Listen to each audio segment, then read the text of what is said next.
Okay. ನಂದೇನಾದರೂ ಇವತ್ತು system slow ಇದೆ, ದಯವಿಟ್ಟು ನನಗೆ ಕೈ ಹ್ಯಾಂಡ್ ರೈಸ್ ಮಾಡೋದು ಇಲ್ಲ ಕಾಲ್ ಮಾಡಿ ಡೈರೆಕ್ಟಾಗಿ ಯಾರಾದರೂ, ಅದನ್ನು ನೋಡಿಕೊಂಡು ನಾನು ಹೇಳ್ತೀನಿ. ಈಗ ಶುರು ಮಾಡೋಣ. ವಿಜಯಲಕ್ಷ್ಮಿ ಮೇಡಮ್ ಅವರು ಗುರು ಪರಂಪರೆ ಶುರು ಮಾಡ್ತೀರಾ? ಓಂ ಗುರುಭ್ಯೋ ನಮಃ. ಹರಿ ಓಂ.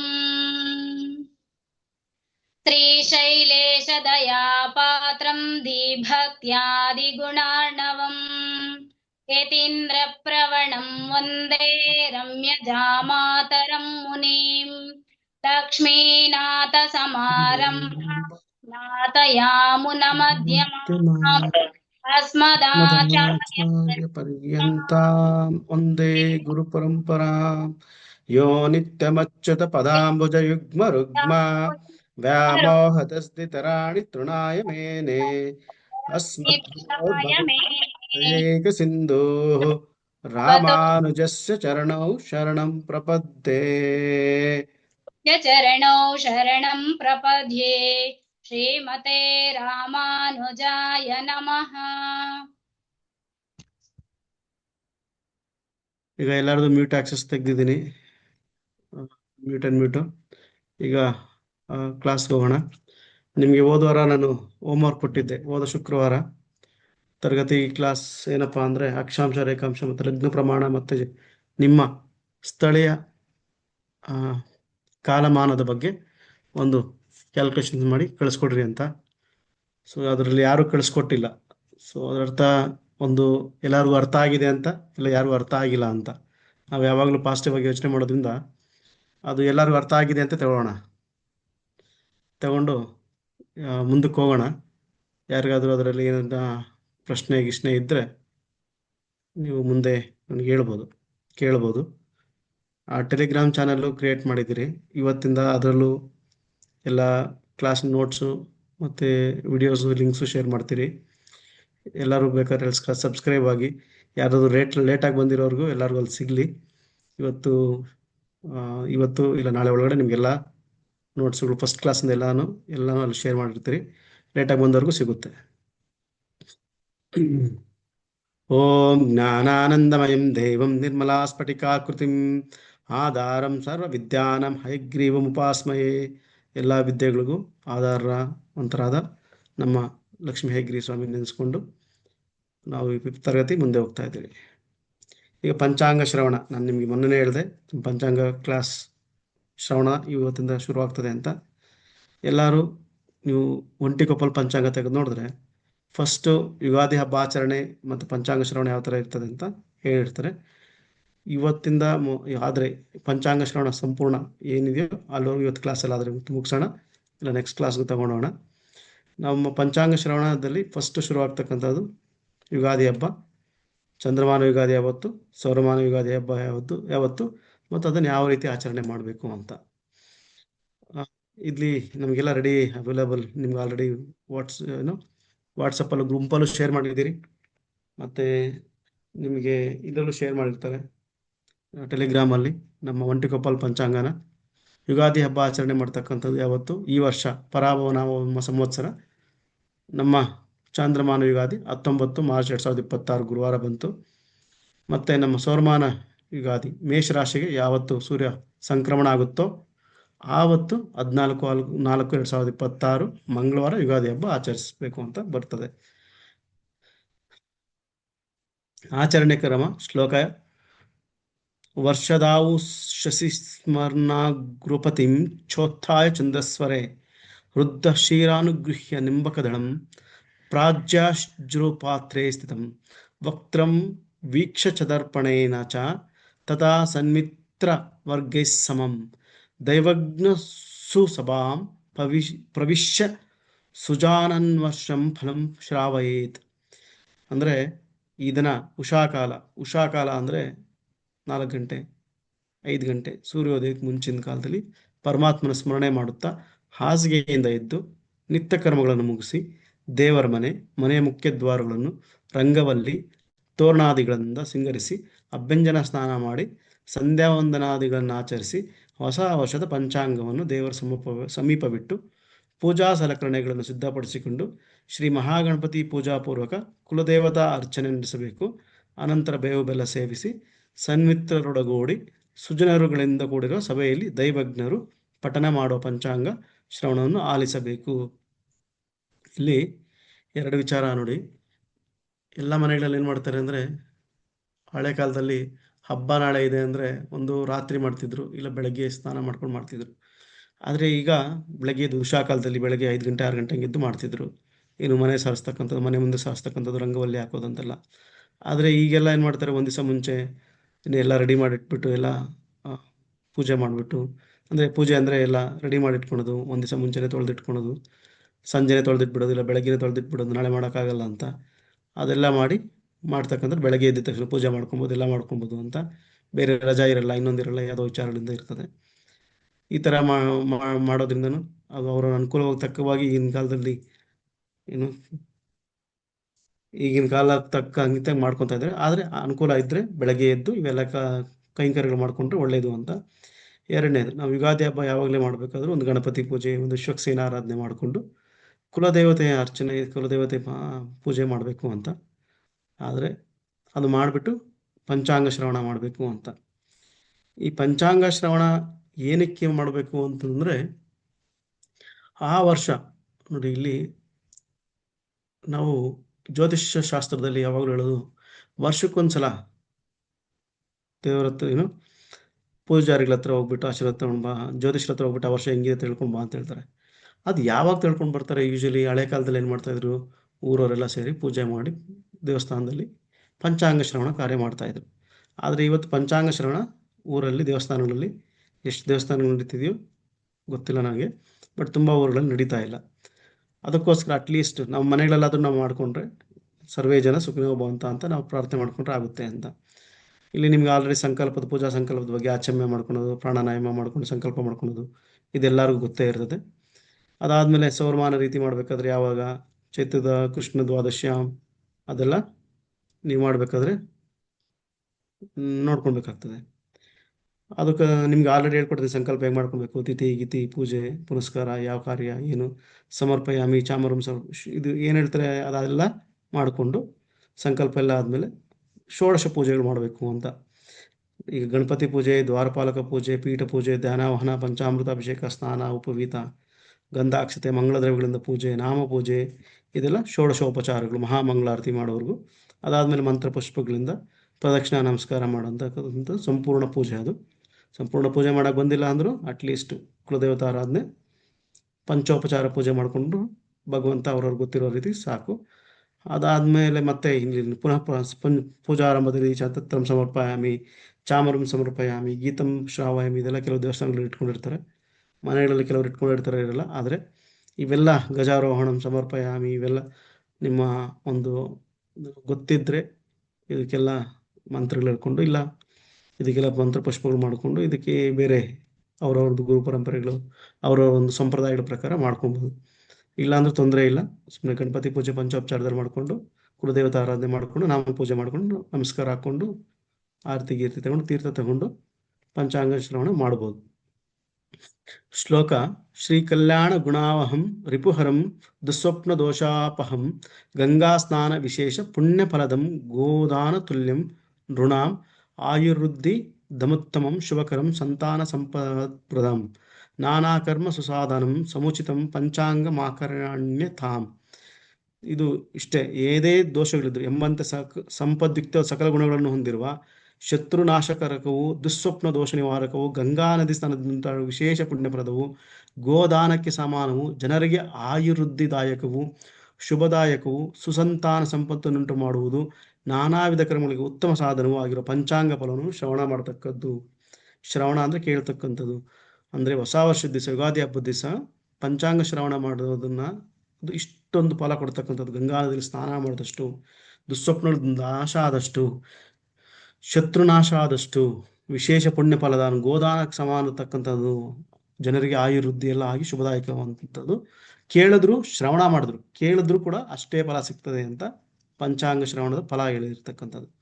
ಅಂದರೆ ಹೊಸ ವರ್ಷದ ಪೀಠಿಕಾ ಪ್ರಕರಣದಲ್ಲಿ ಕೊಟ್ಟರು ಸಂವತ್ಸರ ಫಲ, ರಾಜಾದಾಯ ನೋಡಿ ಏನೇನು ಶ್ರವಣ ಮಾಡಬೇಕು ಪಂಚಾಂಗದಲ್ಲಿ ಅಂದರೆ ಸಂವತ್ಸರ ಫಲ, ರಾಜಾದಾಯ, ರಾಜರು ಯಾರು, ನವನಾಯಕರು ಮತ್ತು ಅದರ ಫಲಗಳು, ಉಪನಾಯಕರು, ಕಂದಾಯ, ಆದಾಯ, ವ್ಯಯ, ಮೇಘ ವಿಚಾರ, ಮಳೆಯ ಯೋಗ, ಸಂಕ್ರಾಂತಿ ಫಲ, ಚೈತ್ರ ಶುಕ್ಲ, ಪ್ರಥಮ, ದ್ವಿತೀಯ, ದಿನ ಶುದ್ಧಿ ಇತ್ಯಾದಿಗಳ ಪಠನ ಶ್ರವಣಾನಂತರ ಯಸ್ಮತ್ ಮೋಕ್ಷ ಪರಿಪೂರ್ಣ ಅಂತದಸ್ತೆ ಪ್ರಾಯಶ್ಚಿತ್ತಾರ್ಥ ನಾಮತ್ರಯ ಸ್ಮರಣೆ ಕಾಯೇನ ವಾಚ ಅದೆಲ್ಲ ಹೇಳ್ಬಿಟ್ಟು ಇದೆಲ್ಲ ಪಂಚಾಂಗ ಶ್ರವಣ ಮಾಡಿಬಿಟ್ಟು ಇತ್ಯಾದಿಗಳ ಪಠಣ ಎಲ್ಲ ಮಾಡಿಬಿಟ್ಟು ದ್ವಿತೀಯ ದಿನದ ಶುದ್ಧಿ ಎಲ್ಲ ಮಾಡಿಬಿಟ್ಟು ಶ್ರವಣಾನಂತರ ಏನಿರ್ತದೋ ಅದನ್ನೆಲ್ಲ ಪ್ರಾಯಶ್ಚಿತ್ತಾರ್ಥವಾಗಿ ಒಂದು ನಾಮತ್ರಯ ಜಪ ಮಾಡಿಕೊಂಡು ಪ್ರಾಯಶ್ಚಿತ್ತ ಮಾಡಿಕೊಂಡು ಮತ್ತೆ ಸರ್ವಂ ಶ್ರೀಕೃಷ್ಣ ಅರ್ಪಣಮಸ್ತು, ಸರ್ವಂ ಶ್ರೀ ವಾಸುದೇವ ಅರ್ಪಣಮಸ್ತು, ಸರ್ವಂ ನಾರಾಯಣ ಇತಿ ಸಮರ್ಪಯಾಮಿ ಅಂತ ಹೇಳ್ಬಿಟ್ಟು ನಾವು ಅರ್ಘ್ಯ ಬಿಡ್ತಕ್ಕಂಥದ್ದು. ಇದಿಷ್ಟು ನಾವು ಮಾಡಿದಾಗ ಇದೆಲ್ಲ ಮಾಡಿಬಿಟ್ಟು ತೀರ್ಥ ಪ್ರಸಾದ ನಂತರ ಎಲ್ಲ ತೀರ್ಥ ಪ್ರಸಾದ ಕೊಟ್ಟು ಬೇವು ಬೆಲ್ಲ ಕೊಟ್ಟು ಅವರಿಗೆ ಮಂತ್ರದ ಮೂಲಕ ಆಶೀರ್ವಾದ ಮಾಡಬೇಕು ಅಂತ. ಇಷ್ಟೆಲ್ಲ ನಾವು ಶ್ರವಣ ಮಾಡೋದ್ರಿಂದ ಏನು ಪ್ರಯೋಜನ ನಮಗೆ ಅಂದರೆ, ಈಗ ಜನ ಕೇಳ್ತಾರೆ, ಸ್ವಾಮಿ ಈ ವರ್ಷ ನಂಗೆ ಹೆಂಗಿದೆ, ನನ್ಗೆ ಗುರುಬಲ ಆಯ್ತಾ, ನನಗೆ ಈ ವರ್ಷ ಚೆನ್ನಾಗಿರ್ತದ, ಈ ವರ್ಷ ಚೆನ್ನಾಗಿರಲ್ವಾ, ಈ ವರ್ಷ ಈಗ ಹಳ್ಳಿ ಕಡೆ ಈ ವರ್ಷ ಮಳೆ ಚೆನ್ನಾಗಿರ್ತದ, ಬೆಳೆ ಚೆನ್ನಾಗಿರ್ತದ ಅಂತೆಲ್ಲ ಕೇಳ್ತಿರ್ತಾರೆ. ಇದಕ್ಕೆಲ್ಲ ಫಲಗಳೆಲ್ಲಿರ್ತದೆ? ಈ ಪಂಚಾಂಗ ಶ್ರವಣದಲ್ಲಿ ಇರ್ತದೆ. ನನಗೆ ಈ ವರ್ಷ ಚೆನ್ನಾಗಿದೆಯಾ, ದುಡ್ಡು ಕಾಸು ಚೆನ್ನಾಗಿರ್ತದೆ, ಆರೋಗ್ಯ ತೊಂದರೆ ಇರ್ತದೆ, ಎಲ್ಲ ವಿಚಾರನೂ ಈ ಪಂಚಾಂಗ ವಿಚಾರ ಶ್ರವಣ ಮಾಡ್ಬೇಕಾದ್ರೆ ಸಿಗ್ತದೆ. ಎಲ್ಲಿ ಸಿಗ್ತದೆ? ಈ ನಾಯಕರು, ನವನಾಯಕರ ಫಲ, ಉಪನಾಯಕರ ಫಲ, ಕಂದಾಯ, ಆದಾಯ, ವ್ಯಯ, ಮೇಘ ವಿಚಾರ ಅಂದರೆ ಮಳೆ, ಮೋಡಗಳು, ಮಳೆಗಳು, ಸಂಕ್ರಾಂತಿ ಫಲ, ಚೈತ್ರ ಶುಕ್ಲ ಪ್ರಥಮ, ದ್ವಿತೀಯ ದಿನ ಇತ್ಯಾದಿ ಇದೆಲ್ಲ ಇಲ್ಲಿ ಬೆಳೆಗಳು ಹೆಂಗಿರ್ತದೆ, ಈ ಸಲ ಏನು ಮಳೆಗಾಲ ಬರ್ತದ ಇಲ್ಲ, ಈ ಸಲ ಬಂದ್ಬಿಟ್ಟು ನಮಗೆ ಪ್ರವಾಹ ಇರ್ತದ ಇಲ್ಲ, ನಮಗೆ ಈ ಸಲ ಬಂದ್ಬಿಟ್ಟು ಕ್ಷಾಮ ಇರ್ತದ, ಎಲ್ಲ ವಿಚಾರನೂ ಒಂದೊಂದಾಗಿ ಹೇಳ್ಕೊಂಡು ಹೋಗ್ತಾ ಇರ್ತಾರೆ. ನಾವು ಬೇವು ಬೆಲ್ಲ ಕೊಡಬೇಕಾದ್ರೆ ಒಂದು ಮಾತು, ಒಂದು ಮಂತ್ರ ಹೇಳ್ಕೊಂಡು ಹೇಳಬೇಕು, ತಿನ್ನಬೇಕು, ಕೊಡಬೇಕು. ಶತಾಯುರ್ವಜ್ರದೇಹಾಯ ಸರ್ವ ಸಂಪತ್ಕರಾಯ ಚ ಸರ್ವಾರಿಷ್ಟ ವಿನಾಶಾಯ ನಿಂಬಕಂದಳ ಭಕ್ಷಣಂ. ನಿಂಬಕಂದಳ ಅಂದರೆ ಬೇವು ಬೆಲ್ಲ. ಶತಾಯು 100 ವರ್ಷ, ವಜ್ರದೇಹದಲ್ಲಿ, ಸರ್ವ ಸಂಪತ್ಕರಾಯ ಚ ಸರ್ವ ಸಂಪತ್ತುಗಳು ಸಿಗಲಿ, ಸರ್ವ ಅರಿಷ್ಟ ಅಂದರೆ ಜ್ಯೋತಿಷ್ಯದಲ್ಲಿ ದೋಷಗಳು, ಅವೆಲ್ಲ ಅರಿಷ್ಟಗಳು, ಕೆಲವರಿಗೆ ಮೃತ್ಯು ಅರಿಷ್ಟಗಳಿರ್ತವೆ, ಕೆಲವರು ರೋಗ ಅರಿಷ್ಟಗಳಿರ್ತವೆ, ಕೆಲವರು ಮಕ್ಕಳಾಗದ ಅರಿಷ್ಟಗಳೆಲ್ಲ ಇರ್ತವೆ, ಅವೆಲ್ಲ ದೋಷಗಳು ನಿವಾರಣೆ ಆಗಲಿ ಅಂತ ಹೇಳ್ಕೊಂಡು ಬೇವು ಬೆಲ್ಲ ಸೇವನೆ ಮಾಡ್ತಕ್ಕಂಥದ್ದು. ಮತ್ತು ಪಂಚಾಂಗ ಶ್ರವಣ ಫಲ ಮತ್ತೆ ಯಾ ಶೃಣ್ಣೋತಿ ಮಧು ಶುಕ್ಲ ಪಕ್ಷಕ್ಕೆ ವರ್ಷನಾಥ್ ಸಚಿವಾಧಿಕಂ ಫಲಂ ಪ್ರಾಪ್ನೋಯಾದ್ಭುರಿತ ಮುಕ್ತ ವಿಗ್ರಹಶ್ಚ ಆಯುರರ್ಥ ಮತುಲಂ ಯಶಸ್ಸುಕಂ ಆಯುರುದ್ಧಿಂ ಪುತ್ರ ಪೌತ್ರಾಭಿವೃದ್ಧಿಂ ನಿತ್ಯ ರೋಗಾಂ ಸಂಪದಾಂ ಚಾನಾಪಾಯಂ ಅಚ್ಚಿನ್ನಾಮತ್ಸು ವಿನನ್ನಾಮಾಪ್ತಿ ಯಚ್ಚಂತೈತೆ ವತ್ಸರಾದೀಶ ಮುಖ್ಯ ತಿಥೇಶ್ಚರ್ಯಾಪ್ನೋತಿ ವಾರದಾಯುಷ್ಟವರ್ಧನಂ ನಕ್ಷತ್ರಾಧರತೆ ಪಹಂ ಯೋಗದ್ರೋಗ ನಿವಾರಣಂ ಕರಣಾತ್ ಕಾರ್ಯ ಸಿದ್ಧಿಂಚ ಪಂಚಾಂಗ ಫಲಮುತ್ತಮಂ ಎಂಬಂತೆ ಚೈತ್ರ ಶುಕ್ಲ ಪಕ್ಷದಲ್ಲಿ ಆ ವರ್ಷದ ರಾಜ, ಮಂತ್ರಿ ಮೊದಲಾದ ಪಂಚಾಂಗದಲ್ಲಿನ ಫಲಗಳನ್ನು ಯಾರು ಕೇಳುವರೋ ಅಂತಹವರು ಪಾಪ ಫಲಗಳಿಂದ ಮುಕ್ತರು, ದೀರ್ಘಾಯುಷ್ವಂತರು, ಐಶ್ವರ್ಯವಂತರು, ಕೀರ್ತಿವಂತರು, ಅತಿಶಯವಾದ ಸುಖಾನುಭವಿಗಳು, ಪುತ್ರ ಪೌತ್ರಾಬ್ಧಿ ವೃದ್ಧಿಯುಳ್ಳವರು ಆಗುತ್ತಾರೆ. ತಿಥಿಯಿಂದ ಐಶ್ವರ್ಯ, ನೋಡಿ, ತಿಥಿಯಿಂದ ಐಶ್ವರ್ಯ, ವಾರದಿಂದ ಆಯುರ್ವೃದ್ಧಿ, ನಕ್ಷತ್ರದಿಂದ ಪಾಪ ಪರಿಹಾರ, ಯೋಗದಿಂದ ರೋಗ ನಿವಾರಣೆ, ಕರ್ಣದಿಂದ ಕಾರ್ಯಸಿದ್ಧಿ ಮೊದಲಾದ ಶುಭ ಫಲಗಳು ಪಂಚಾಂಗ ಲಭಿಸುತ್ತದೆ. ನಿಮಗೆ ಇಲ್ಲಿ ಅರ್ಥ ಆಗ್ತದೆ ನಮಗೆ ಇದನ್ನ ಯಾಕೆ ಪಂಚಾಂಗ ಅಂದರೆ 5 ಅಂಗಗಳಲ್ಲಿ ತಿಥಿ, ವಾರ, ನಕ್ಷತ್ರ, ಯೋಗ, ಕರ್ಣಗಳಿಂದ ಮಾಡ್ತಾರೆ ಅಂತ. ಆದರೆ ತಿಥಿಯಿಂದ ಐಶ್ವರ್ಯ ಸಿಗ್ತದೆ ಅಂದರೆ ಒಳ್ಳೆ ಸಮೃದ್ಧಿ ಆಗಿರ್ತದೆ, ವಾರದಿಂದ ಆಯುರ್ವೃದ್ಧಿ ಆಗ್ತದೆ, ನಕ್ಷತ್ರದಿಂದ ಪಾಪ ಪರಿಹಾರ ಆಗ್ತದೆ, ಯೋಗದಿಂದ ರೋಗ ನಿವಾರಣೆ ಆಗ್ತದೆ, ಕರ್ಣದಿಂದ ಕಾರ್ಯಸಿದ್ಧಿ ಆಗ್ತದೆ. ಇವೆಲ್ಲಾನು ಚೆನ್ನಾಗಿದ್ರೆ ಎಲ್ಲ ಕಾರ್ಯಗಳು ಚೆನ್ನಾಗಾಗ್ತದೆ ಅಂತ. ಇದರಲ್ಲಿ ಒಂದು ಚೆನ್ನಾಗಿಲ್ಲ ಅಂದರೆ ಆ ಥರ ಫಲ ಸಿಗ್ತದೆ ಅಂತ. ಆದರೆ ನಾವು ಎಲ್ಲ ನೋಡಬೇಕಾದ್ರೆ ಪಂಚಾಂಗದಲ್ಲಿ ಎಲ್ಲ ಸಮಯಗಳೆಲ್ಲ ನೋಡ್ತಿರ್ಬೇಕಾದ್ರೆ ಏನಾಗುತ್ತೆ, ಎಲ್ಲ ಚೆನ್ನಾಗಿರಬೇಕು.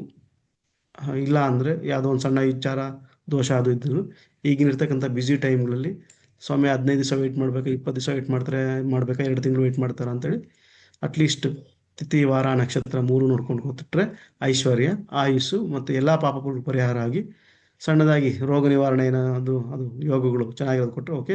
ಕರ್ಣ ಅಂತೂ ನಾನು ನಿಮಗೆ ಫಸ್ಟೇ ಹೇಳಿದ್ದೀನಿ, ಒಂದು ಸ್ಥಿರಕರಣಗಳು ಮತ್ತು ಭದ್ರಕರಣಗಳು ಆದಷ್ಟು ಬಿಟ್ಬಿಡಬೇಕು ಅಂತ.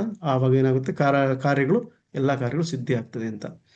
ಇನ್ನು ಮಂಗಳ ಶ್ಲೋಕ ಬಂದರೆ, ಬ್ರಾಹ್ಮಣ್ಯಾಂ ಪರಿಪಾಲಯಂತು ಮುಖಜಾಸ್ವೀರ್ ಸ್ಮರಂತೋನ್ವಯಾನ್ ರಾಜಾನಃ ಪರಿಪಾಲಯಂತು ಪೃಥ್ವೀಂ ಸತ್ವೈಕ ಸಂದಾಸ್ವಯಂ ಸ್ತ್ವೇಸ್ತ್ವಿ ಕರ್ಮಣೇ ಶಕ್ತಿಮೇತ್ಯ ಕಪಟದ್ವೇಷೋ ತೃಜಂತು ಪ್ರಜಾಃ ಕಾಲೇ ವರ್ಷಾದು ವಾರಿದ ಕ್ಷಿತಿತಲೇ ಸುಖ್ಯಂತು ಸರ್ವೇ ಜನಾಃ ಸರ್ವೇಷಾಂ ಸಮಸ್ತ ಸನ್ಮಂಗಳಾನಿ ಭವಂತು.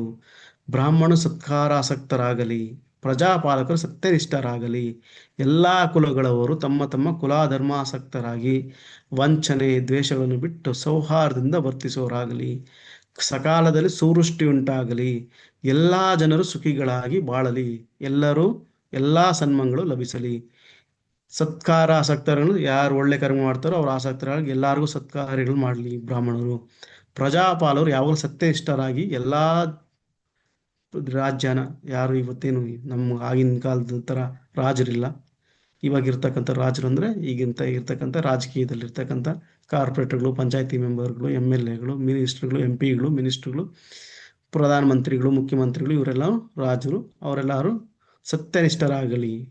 ಎಲ್ಲ ಕುಲಗಳವರು ತಮ್ಮ ತಮ್ಮ ಕುಲಾಧರ್ಮ ಎಲ್ಲ ಅವರ ಕುಲಧರ್ಮ ಏನಿದೆಯೋ ಅವರ ಒಂದು ಅದಕ್ಕೆ ಧರ್ಮಯುಕ್ತರಾಗಿ ಕೆಲಸ ಮಾಡಬೇಕು ಅಂತ. ಈ ವಂಚನೆಗಳು ದ್ವೇಷಗಳನ್ನು ಬಿಟ್ಟು ನಾವು ಕೆಲಸ ಮಾಡಬೇಕು ಅಂತ. ಆದರೆ ದ್ವೇಷಗಳು ವಂಚನೆಗಳು ನಾವು ಮಾಡೋದಕ್ಕೆ ಹೋಗ್ಬಾರ್ದು. ಯಾವಾಗಲೂ ಧರ್ಮಾಸಕ್ತರಾಗೇ ಕೆಲಸ ಮಾಡಬೇಕು. ಎಲ್ಲರೂ ಯಾವಾಗಲೂ ಸಮಸ್ತ ಸನ್ಮಂಗಳ ಅನುಭವಂತು, ಎಲ್ಲರಿಗೂ ಎಲ್ಲ ಲಭಿಸ್ಬೇಕು, ಎಲ್ಲರೂ ಚೆನ್ನಾಗಿರ್ಬೇಕು ಅಂತ. ಇಲ್ಲಿ ಟ್ರೇಡ್ ಮಾರ್ಕ್ ಮತ್ತು ಕಾಪಿರೈಟ್ ಎಚ್ಚರಿಕೆ ನೋಟಿಸು ಫಸ್ಟ್ ಪೇಜಲ್ಲೇ ಕೊಟ್ಟಿದ್ದಾರೆ, ಒಂಟಿಕೊಪ್ಪಲ್ ಅವರು. ಇದನ್ನು ನಾವು ಕಾಪಿ ಮಾಡಿ ಬೇರೆ ಯಾವುದೇ ಒಂದು ಫೋಟೋ ಸ್ಕ್ಯಾನ್ ಮಾಡಿ ಅಥವಾ ಇನ್ಯಾವುದೋ ವಿದ್ಯೆಯಲ್ಲಿ ಮುದ್ರಣ ಮಾಡಿ ಮಾರಾಟ ಮಾಡ್ತಕ್ಕಂಥದ್ದು ಕಾನೂನು ಬಾಹಿರ. ಇದನ್ನು ಬೇರೆ ಯಾರತಕ್ಕಂಥದ್ದು ಮಾರಾಟ ಮಾಡ್ತಕ್ಕಂಥದ್ದೆಲ್ಲ ಅದು ಅವ್ರದ್ದು ಪಂಚಾಂಗ ಕರ್ತರದು, ಅವ್ರದ್ದು ಕಾಪಿರೈಟ್ಸ್. ನೋಡಿ, ಈ ಪಂಚಾಂಗ ಶ್ರವಣ ಯಾವಾಗ ಮಾಡಬೇಕು? ಯುಗಾದಿ ಹಬ್ಬದ ದಿವಸ. ಯುಗಾದಿ ಹಬ್ಬದ ದಿವಸ ಮಾಡಿದಾಗ ನಮ್ಗೆ ಇಷ್ಟೆಲ್ಲ ಫಲಗಳಿರ್ತಾರೆ, ಎಲ್ಲ ಒಳ್ಳೇದಾಗ್ತದೆ ಅಂತ. ಆದರೆ ಎಲ್ಲರಿಗೂ ನಾನು ಜ್ಯೋತಿಷಿಗಳಿಗೆ ಎಲ್ಲರಿಗೂ ರಿಕ್ವೆಸ್ಟ್ ಮಾಡ್ತಕ್ಕಂಥದ್ದು, ದಯವಿಟ್ಟು ಈ ವರ್ಷ ಯುಗಾದಿ 2027 ಯುಗಾದಿ ಬಂದಾಗ ಎಲ್ಲರೂ ಪಂಚಾಂಗ ಶ್ರವಣ ಮಾಡಿ. ನಾವು ಎಲ್ಲ ಸೇರಿ ಒಂದು ಕ್ಲಾಸ್ ಮಾಡಿ, ವಿಶೇಷ ಕ್ಲಾಸು ಯುಗಾದಿ ಹಬ್ಬದ ದಿವಸ ಎಲ್ಲರೂ ಸೇರಿ ಪಂಚಾಂಗ ಶ್ರವಣ ಮಾಡೋಣ. ಅದು ಅದ್ಭುತವಾಗಿರ್ತದೆ.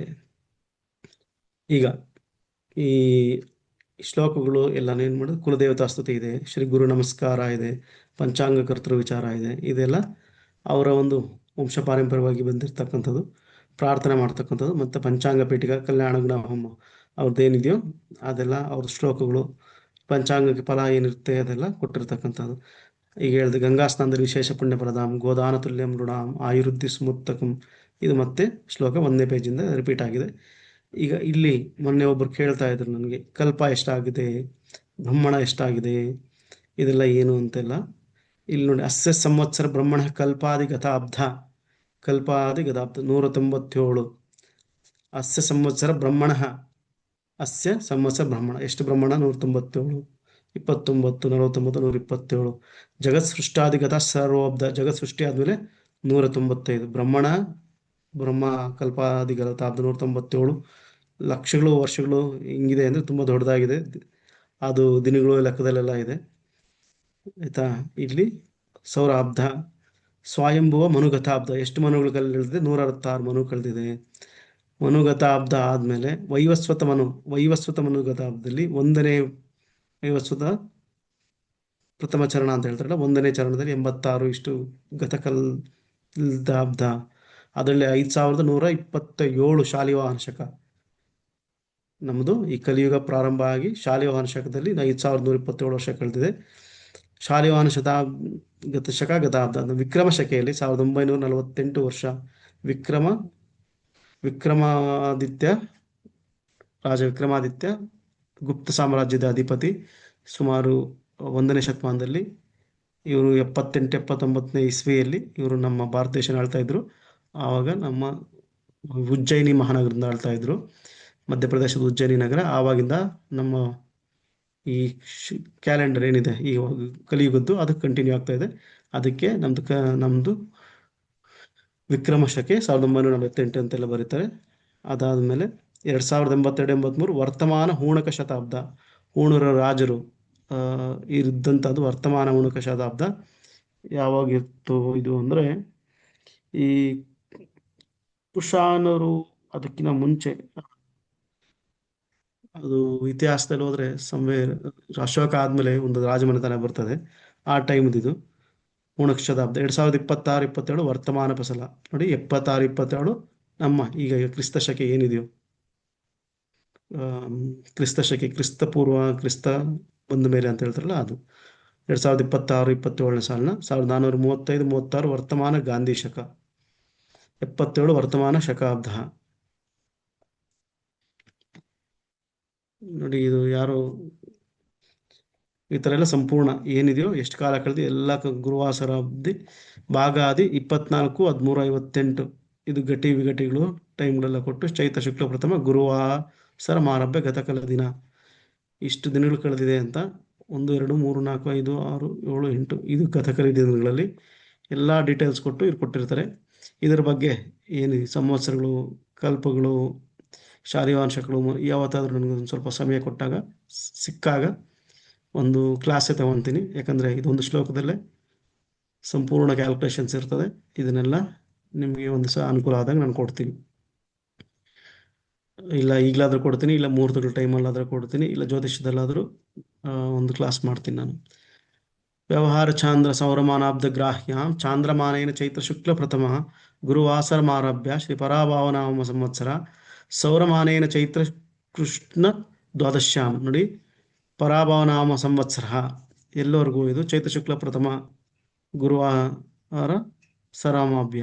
ಅದಾದ್ಮೇಲೆ ಸೌರಮಾನದ್ದು ಇಲ್ಲಿ ಕೊಟ್ಟಿದ್ದಾರೆ. ಭೌಮವಾಸರ ಮಾರಭ್ಯ ನೀವು ಸಂವತ್ಸರ ಆದಮೇಲೆ ಅಲ್ಲಿ ಚೈತ್ರ ಶುಕ್ಲ ಪ್ರಥಮ ಆದಮೇಲೆ ಗುರುವಾಸರ ಆದಮೇಲೆ ಪರಾಭವನಾಮ ಸಂವತ್ಸರ ಹೇಳಕ್ಕೆ ಮುಂಚೆ ನೀವು ಚಾಂದ್ರಮಾನ ಯುಗಾದಿ ಆದರೆ ಇಲ್ಲಿಗೆ ಸ್ಟಾಪು. ಸೌರಮಾನ ಆದರೆ ಇದು ಹೇಳ್ಕೊಳ್ಬೇಕು, 2ನೇ ಲೈನ್. ಸೌರಮಾನೇನ ಚೈತ್ರ ಕೃಷ್ಣ ದ್ವಾದಶ್ಯಾಂ ಭೌಮವಾಸರ ಮಾರಭ್ಯಾಂ ಶ್ರೀ ಪರಾಭವನಾಮ ಸಂವತ್ಸರ ಇದು ಹೇಳ್ಕೊಂಡಿದ್ದು ರಿಪ್ಲೇಸ್ ಮಾಡ್ಕೊಳ್ಬೇಕು.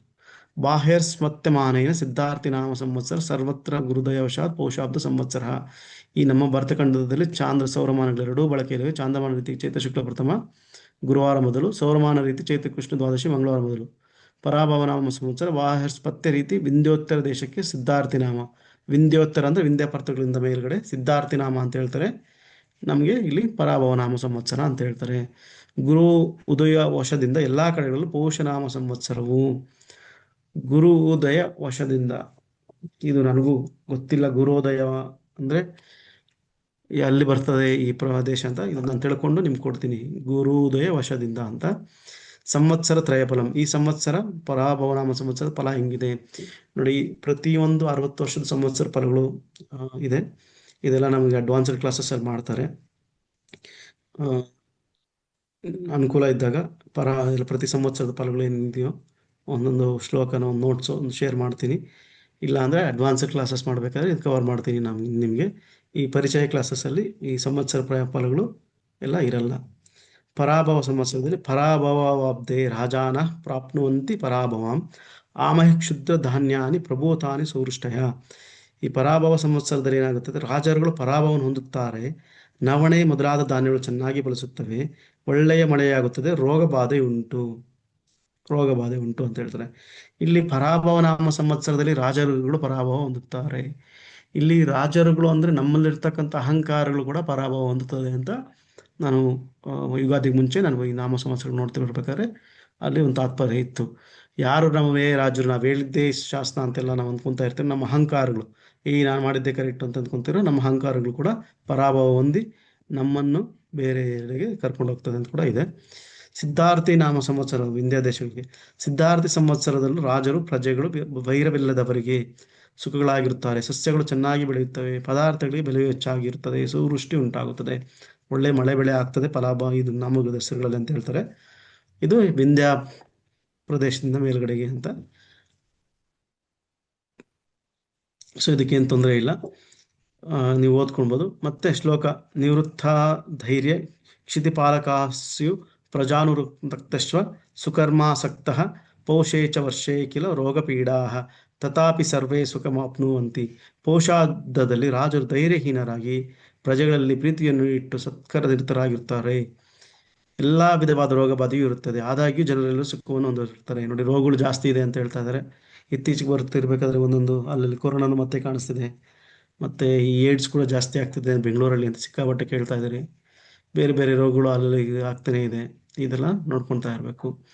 ಇನ್ನು ರಾಜಾದಾಯ ಈ ವರ್ಷದಲ್ಲಿ ನವನಾಯಕರು ಮತ್ತು ಅದರ ಫಲಗಳು ಸೂರ್ಯ ಸಿದ್ಧಾಂತ ಗಣಿತ ರೀತ್ಯ ಏನು ಕೊಟ್ಟಿದ್ದಾರೆ. ರಾಜ ಗುರು, ಮಂತ್ರಿ ಕುಜ, ಸೇನಾಧಿಪ ಚಂದ್ರ, ಸಸ್ಯಾಧಿಪ ಶುಕ್ರ, ಧಾನ್ಯಾಧಿಪ ಬುಧ, ಹರ್ಗಾಧಿಪ ಚಂದ್ರ, ಮೇಘಾಧಿಪ ಚಂದ್ರ, ರಸಾಧಿಪ ರವಿ, ನೀರಸಾಧಿಪ ಗುರು, ಪಶುನಾಯಕ ಕೃಷ್ಣ.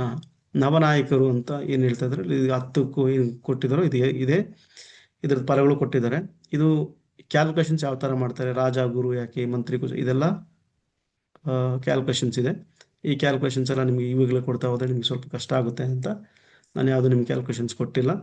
ಇದು ಏನಾದರೂ ಆದರೆ ಅಡ್ವಾನ್ಸ್ಡ್ ಕ್ಲಾಸಸ್ಸಲ್ಲಿ ಬೇಕು ಅಂದರೆ ಕೊಡ್ತೀನಿ, ಇಲ್ಲ ಅಂದರೆ ಕ್ಯಾಲ್ಕುಲೇಷನ್ಸ್ ಈ ವಾರ ಈ ಥರ ಬರುತ್ತಾ ಆ ವಾರ ಈ ಥರ ಬರುತ್ತಾ ಅಂತೆಲ್ಲ ನಿಮಗೀಗ ಆ್ಯಕ್ಚುಲಿ ನಿಮಗೆ ಅಕ್ಷಾಂಶ ರೇಖಾಂಶದ ಬಗ್ಗೆ ಸಮಯ ವ್ಯತ್ಯಾಸ ಇದೆ ಕೊಟ್ಟಿರೋದಕ್ಕೆ ಸ್ವಲ್ಪ ಕನ್ಫ್ಯೂಷನ್ಸ್ ಇದೆ.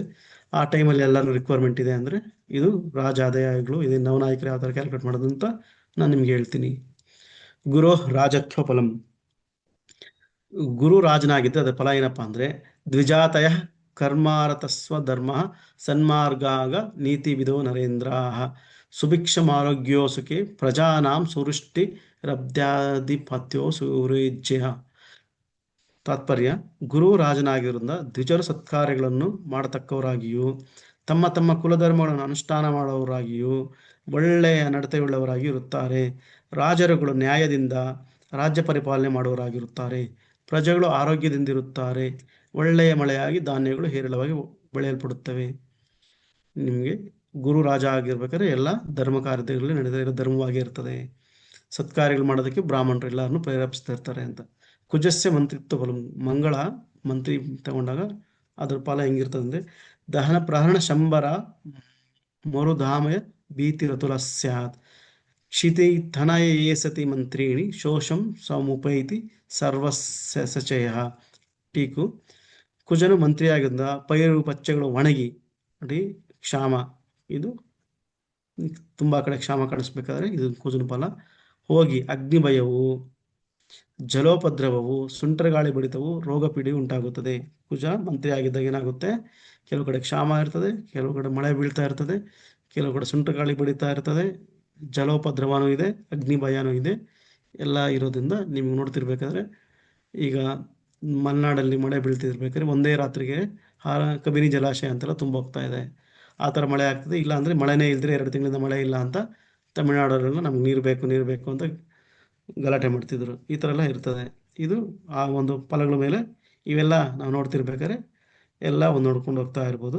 ಎಷ್ಟು ಚೆನ್ನಾಗಿರ್ತದೆ ನಮ್ಗೊಂದು ವರ್ಷ ಫಲ ಹೆಂಗಿರ್ತದೆ ಸಂಪೂರ್ಣವಾಗಿ ನಾವು ನೋಡ್ಕೊಂಡೋದಾಗ ಅದ್ಭುತವಾಗಿ ನಮ್ಗೆ ಪಂಚಾಂಗ ಶ್ರವಣದಲ್ಲೇ ನಿಮಗೆ ಒಂದು ವರ್ಷ ಈ ವರ್ಷ ಹೆಂಗಿರ್ತದೆ, ಎಷ್ಟು ಜನ ಬಂದು ನಮ್ಮನ್ನು ಕೇಳ್ತಾರೋ, ರೈತರು ಇರ್ಬೋದು, ವ್ಯಾಪಾರಸ್ಥರು ಇರ್ಬೋದು, ಎಲ್ಲರಿಗೂ ಈ ಥರ ಇದೆ, ಚೆನ್ನಾಗಿದೆ, ಈ ಕಂದಾಯ ವಿಚಾರಗಳೆಲ್ಲ ಹೇಳ್ಕೊಂಡು ನಕ್ಷತ್ರಗಳು ರಾಶಿಗಳ ಪ್ರಕಾರ ಎಲ್ಲ ಚೆನ್ನಾಗಿರುತ್ತೆ. ನಾವು ನೋಡ್ಕೊಂಡು ಹೇಳಿದಾಗ ಅದ್ಭುತವಾಗಿ ಎಷ್ಟೋ ವಿಚಾರ ನಿಮಗೆ ಅಲ್ಲೇ ಕ್ಲಿಯರ್ ಆಗಿರ್ತದೆ. ನಾನು ನಿಮ್ಗೆ ಫಸ್ಟಿಂದನೂ ಹೇಳ್ತಾ ಇರೋದು, ಪಂಚಾಂಗ ನೋಡೋಕೆ ಕಲ್ತ್ಕೊಂಡ್ರೆ ನಿಮ್ಗೆ 90% ಏನು ಬರ್ತಾರೋ ನಿಮ್ಮ ಹತ್ರ ಪ್ರಶ್ನೆಗಳು ಕೇಳ್ಕೊಂಡು ಅವೆಲ್ಲ ವಿಚಾರಗಳು ಇಲ್ಲಲ್ಲೇ ಕ್ಲಿಯರ್ ಆಗ್ತಾ ಇರ್ತದೆ ಅಂತ. ಚಂದ್ರಸ್ಯ ಸೇನಾಧಿಪತ್ವ ಫಲಂ. ವರ್ಷಂತಿ ಮೇಘಾಶ್ಚ ಜಲಂಧರಿತ್ರ್ಯಾಂ ಧಾನ್ಯಾರ್ಘವೃದ್ಧಿ ಸುಖನೋ ಜನಾಶ್ಚ ಗಾಹೋ ಭಕ್ಷೀರುದು ಗಾಭವಂತಿ ಸೇನಾಧಿಪತ್ಯೇ ಮೃಗಲಾಂಛನಸ್ಯ. ಚಂದ್ರನು ಸೇನಾಧಿಪತಿಯಾಗಿರಲಾಗಿ ಮೋಡಗಳು ಚೆನ್ನಾಗಿ ವರ್ಷಿಸುತ್ತವೆ, ಧಾನ್ಯಗಳಿಗೆ ಬೆಲೆ ಕಡಿಮೆ, ಜನರು ಸುಖಗಳಾಗಿರುತ್ತಾರೆ, ಗೋವುಗಳು ಹೆಚ್ಚಾಗಿ ಹಾಲನ್ನು ಕೊಡುತ್ತವೆ. ನೋಡಿ ಈಗ ಮಳೆ ಬೀಳ್ತಾ ಇದೆ, ಈಗ ಯಾರಾದ್ರು ಬಿತ್ತಿರ್ತಾರೆ, ಇನ್ನೊಂದಾಗಿರ್ತಾರೆ, ಎಲ್ಲ ಚೆನ್ನಾಗಾಗಿರ್ತಾರೆ ಅಂತ. ಆದರೆ ಇನ್ನೊಂದು ವಿಚಾರ ಇವತ್ತು ನಾನು ನ್ಯೂಸಲ್ಲಿ ನೋಡ್ತಿದ್ದೆ. ಈ ವರ್ಷ ಈ ತಿಂಗಳು ಆಗಸ್ಟ್ ತಿಂಗಳದು ರೇಷನ್ನು, ಆಗಸ್ಟ್ ತಿಂಗಳು ರೇಷನ್ ಜೊತೆಗೆ ಸೆಪ್ಟೆಂಬರ್ ತಿಂಗಳದ್ದು 2 ತಿಂಗಳದು ಸೆಂಟ್ರಲ್ ಗೌರ್ಮೆಂಟ್ 2 ತಿಂಗಳದ್ದು ಒಂದೇ ಸಲ ತೊಗೊಂಡ್ಬಿಡ್ರೆ ನಮ್ಮ ಹತ್ರ ಸ್ಟಾಕ್ ಜಾಸ್ತಿ ಆಗಿಬಿಡುತ್ತೆ, ಇಟ್ಕೊಳಕ್ಕೆ ಜಾಗ ಇಲ್ಲ ಅಂತ ಅನೌನ್ಸ್ಮೆಂಟ್ ಮಾಡಿದ್ದಾರೆ. 2 ಸಲ ತುಂಬ ಇಂಪ್ರೆಷನ್ ಕೊಟ್ಟು ಧಾನ್ಯಗಳ ಬೆಲೆ ಹೆಚ್ಚಾಗ್ತದೆ ಅಂತ ಹೇಳ್ತಾ ಇದ್ರಿ, ಆದರೆ ಸರ್ಕಾರದ ಹತ್ರ ಕಲೆಕ್ಷನ್ ಆಗಿರೋದು ಜಾಸ್ತಿನೇ ಇದೆ, ಅದನ್ನೆಲ್ಲ ವಿತರಣೆ ಮಾಡ್ತಾ ಇದ್ದಾರೆ. ಇವೆಲ್ಲ ನಾವು ಇಂಟರ್ಲಿಂಕ್ ಮಾಡ್ಕೊಂಡು ಹೋಗ್ಬೋದು. ಶುಕ್ರಸ್ಯ ಸಸ್ಯಾಧಿಪತ್ವ ಫಲಂ ಜಲಧಾನ್ಯ ನಿಸಾರ್ವಾಣಿ ಸ್ಥಳಧಾನ್ಯಾನಿಯಾನಿ ಚ ಪಾಂಡುಭೂಮಿಸ್ತು ಫಲಿತ ಶುಕ್ರೇ ಸಸ್ಯಾಧಿಪ ಸತಿ. ಶುಕ್ರನು ಸಸ್ಯಾಧಿಪತಿಯಾಗಿರುವುದರಿಂದ ಕುಷ್ಕಿ, ತರಿ ಮತ್ತು ಭಾಗ ಆಯಿತು. ಫಸಲುಗಳು ಚೆನ್ನಾಗಿ ಆಗುತ್ತವೆ. ಬೂದು ಮಣ್ಣಿನ ಭೂಮಿಯಲ್ಲಿ ವಿಶೇಷವಾಗಿ ಫಸಲಾಗುತ್ತದೆ. ನೋಡಿ ಇದೆಲ್ಲ ಎಷ್ಟು ಚೆನ್ನಾಗಿ ಅಂದರೆ ಬೂದಿ ಬಣ್ಣಿನ ಮಣ್ಣು ಅಂದರೆ ಕಪ್ಪು ಮಣ್ಣಲ್ಲೂ ಅಲ್ಲಿ ಇಲ್ಲಿ ತುಂಬ ಚೆನ್ನಾಗಿ ಬೆಳೆ ಆಗ್ತದೆ ಅಂತ. ಈಗ ಉತ್ತರ ಕರ್ನಾಟಕದಲ್ಲಿ ಮಳೆನೇ ಇಲ್ಲ, ಆದರೆ ಡ್ಯಾಮ್ಗಳೆಲ್ಲ ತುಂಬ ಹೋಗ್ಬಿಟ್ಟಿದೆ, ನೀರು ಎಲ್ಲದಕ್ಕೂ ಕೃಷಿಗೆ ಬಿಡ್ತಾರೆ ಅಂತ. ಇದು ತುಂಬ ಸಿಂಪಲ್, ಏನಿಲ್ಲ. ಒಬ್ಬ ರಾಜರಿದ್ದಾರೆ, ಈಗ ಎಕ್ಸಾಂಪಲ್ಗೆ ನಮ್ಮ ಕರ್ನಾಟಕ ರಾಜ್ಯ ಅಂತ ತಗೊಂಡಾಗ ಡಿ ಕೆ ಶಿವಕುಮಾರ್ ಅವರು ರಾಜರಾದರೆ ಅವರದಲ್ಲಿ ಇರ್ತಕ್ಕಂಥವ್ರಿಗೆ ಒಂದಷ್ಟು ಜನಕ್ಕೆ ಏನು ಮಂತ್ರಿಮಂಡಲ ಕೊಟ್ಟಿರ್ತಾರಲ್ಲ, ಅದೇ ಥರನೇ ಇವಾಗ ಮಂತ್ರಿಮಂಡಲದಲ್ಲಿ ಯಾರ್ಯಾರು ಯಾವ ಥರ ಬರ್ತದೆ ಇದು ಕ್ಯಾಲ್ಕುಲೇಷನ್ಸ್ ಎಲ್ಲ ಆಗಲೇ ಮಾಡಿಟ್ಟಿರ್ತಾರೆ. ಆ ಥರ ಬಂದವ್ರನ್ನ ಆ ರೀತಿ ಮಂತ್ರಿಮಂಡಲ ಅವ್ರಿಗೆ ಆ ಒಂದು ಫಲಾನ ಕೊಟ್ಟಿರ್ತಾರೆ. ಇದು ಚೇಂಜ್ ಆಗ್ತಾ ಇರ್ತದೆ ಪ್ರತಿ ವರ್ಷ ಯುಗಾದಿಗೆ, ಮತ್ತು ಪ್ರತಿ ವರ್ಷ ಕೆಲವು ಕಂಟಿನ್ಯೂ ಆಗ್ತಾ ಇರ್ತದೆ. ಅದೆಲ್ಲ ನಿಮಗೆ ಆ ಕ್ಯಾಲ್ಕುಲೇಷನ್ಸ್ ಮೇಲೆ ಬರ್ತಿರ್ತದೆ. ಬುಧಸ್ಸ ಧಾನ್ಯಾಧಿಪತ್ವ ಫಲಂ. ಈಗ ನಾನು ಶ್ಲೋಕ ಓದಲ್ಲ, ಸ್ವಲ್ಪ ಟೀಕೆಗಳು ಮಾತ್ರ ಓದ್ಕೊಂಡು ಸ್ವಲ್ಪ ಫಾಸ್ಟಾಗಿ ಹೋಗ್ತೀನಿ. ಬುಧನು ಧಾನ್ಯಾಧಿಪತಿಯಾಗಿರೋದ್ರಿಂದ ಮಳೆ ಬೆಳೆಗಳು ಸ್ವಲ್ಪ ಕಡಿಮೆಯಾಗಿ ಗಾಳಿ ಬಡಿತವು ಹೆಚ್ಚಾಗಿ ಜನರ ಮನಸ್ಸಿನಲ್ಲಿ ಕ್ಷಾಮ ಭೀತಿ ಉಂಟಾಗುತ್ತದೆ. ಚಂದ್ರಸ್ಯ ಅರ್ಘಾಧಿಪತ್ವ ಫಲಂ. ಚಂದ್ರನು ಅರ್ಘಾಧಿಪತಿಯಾಗಿ, ಅರ್ಘ ಅಂದರೆ